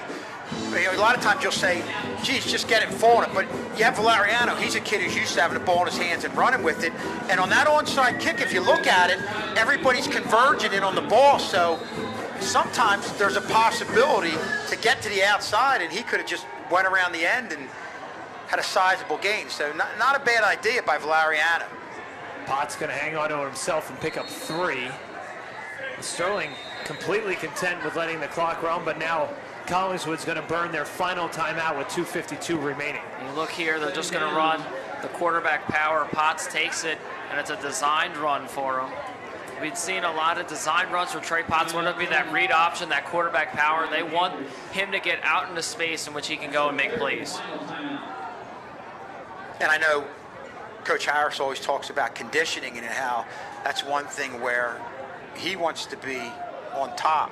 One area where he wants to be on top of another team, and this is a prime example. This is where you want your offensive linemen really to grind it out. These guys are tired. I mean, this has been a long game. You have guys playing on both sides of the ball, but this is where the conditioning aspect of football comes in on a drive like this. And check out everything. A lot of highlights from this game, a lot of scoring, not as much early. You can check out the highlights on YouTube, on youtube.com/Sterling TV19. That's also where you can check us out the streaming game. That'll be helpful next week at Paulsboro on Saturday morning, starting at 11 o'clock. Yeah, just a great opportunity that we've had over the last 4 or 5 years for people, wherever they are, to watch these games live. 2nd down and 8. Potts going to keep it himself after the timeout, just shy of midfield. Bring up a 3rd down and about 5. And as long as you can steadily move the ball downfield, this game should be Sterling's. And again, another design run for Trey Potts. I think you're going to be seeing a lot more of those throughout the later stages of this game. Here's Sterling here, just hang on to the football. 2 hands, wrap. Trey gonna wait as long as possible here, as by the time they snap it'll be under 2:10. Potts gonna try and get to the outside, and he cannot. He's going to be about 3 yards shy of the first down. It's going to bring up an interesting call for Dan Harris. It's 4th and 3, a long 3, and now a timeout. An injured Sterling player on the field. Looks like it's Rich to set. That is advantage Collingswood right there. And you saw Potts. Sometimes this can help you when initially you get the snap, you delay a little bit to see what materializes in front of you, and you're kind of reading the blocks. But I think against the Collingswood defense, just like the Sterling defense, you give those defensive backs time to come up and make the play, and he just went into a wall right there. Yeah, and you can find us on Facebook. Look up Channel 19 on Facebook. A lot of good content out there, especially now with the school year started up. There'll be a lot on the Facebook page, so make sure to check it out. Game reset for you here. 1:54 remaining here in the 4th. Sterling clinging to a 26-20 lead. They face a 4th and a long 3. They have to get to the 45 for a first down. And Schulz, Collingswood out of timeout, Sterling all 3. As you were saying, it gives those time for that second unit to get up there. Don't forget, you were talking about the defensive backs, but don't forget about the linebackers coming in, crashing. Yeah. They got to read if it's a pass or read option or whatnot. Can't tell yet if Sterling's Trey Potts is on the field. Getting some instruction from Coach Harris, and they're going to take the delay a game penalty, or they're going to take a timeout. Yeah. Nope, they take a timeout. 1:27 left on the clock. I gotta think if they go to the line of scrimmage, they're going to want to draw them off side. I don't see them going for this with the risk of giving Collingswood the ball towards midfield with 1 minute and 27 seconds left. And let's give Coach Harris a lot of credit here. 6th season at the helm here of the Silver Knights. Rough season last year. Finished 1-7, and on the verge of starting 3-0 here tonight. Yeah, this has a look of a game that could go either way, and right now, Coach just wants to get everybody on the same page, and we've seen them do that a couple times in this game, and it's really worked out well. And last year, Sterling didn't lose a lot of seniors in their starting lineup, so that definitely helped them here. A lot of returning starters. Sterling showing punt here on a 4th and 4. Low snap, Collingswood going after it, and another whistle. And they're going to say his knee was down, and that's going to be advantage Collingswood. They're going to get the ball at the Sterling 38 with 1:24 left. Wow. What a break. We're going to slow it down for you. Knee definitely down right there. And that is a huge break for Collingswood. And now, Kevin, we've been talking about this Sterling defense all night long. This is the real test. This is probably the biggest test they faced all year. Up by 6 with 1 minute 24, opponent in your own territory. Gotta force a stop. Search from the shotgun. Looking to pass, has plenty of time, pumps once, gonna go to the left, and it is picked off! Trey Potts picks it off at the 21, and that could seal it for Sterling. The player of the week could be the defensive player of the week with that pick right there. Well, you have to think like a leader like Trey Potts wanted to come up with an impact play that could seal this game, whether it's on offense or defense right here. And boy, there's no bigger play than that one right there to give Sterling their 3rd win. And you see right here, you're going to watch him read it. Watch him read the quarterback's eyes, and then he's going that way with the ball. And he's right there, just waiting for it. And it was underthrown, too. Underthrown, gave him the chance for the pick. Yep. And he read it perfectly, and this will allow Sterling to kind of just run out the clock here. Take a knee. Yep. Trey Potts, 3 touchdowns tonight. 1 pass, 2 rush, and the game-sealing pick with under 80 seconds to play. We'll take one more look at it. And you take another look right here. And some good pressure up front. Remember, you went with your base D. You didn't blitz anybody. You had your defensive lineman put the pressure, forced the quarterback to adjust a little bit to the outside. And it also gave Potts time. He saw the quarterback looking out there to step up and make the biggest play of the night. Yeah, this angle right here really shows you. He reads his eyes, moves towards that side of the field, ball's underthrown, and he makes a good play on it. I don't think Trey ever took his eyes off the quarterback the entire time. No. And as a safety, you got to be reading the eyes of the quarterback. Knowing where he's going to go is super important. And again, I like the pressure from the defensive line, forcing Search just to have to adjust, take that little bit extra time. Had Search been able to get that ball out a little bit quicker, he may have gotten it there, but it gives Trey Potts time to come up and get the interception. He had a defensive tackle almost right in his face, an edge rusher coming from his blind side. Definitely had to get rid of that one quicker than he wanted to. No need to snap another one. Sterling, for the first time since 2017, is going to start the season 3-0. They win this one 26-20 behind Trey Potts' 3 touchdowns, 1 in the air, 2 on the ground, and then the game-sealing pick you saw just a few moments ago. We'll see you at Paulsboro next Saturday morning at 11. Sterling 3-0. They win this one 26-20. Have a great night, everybody.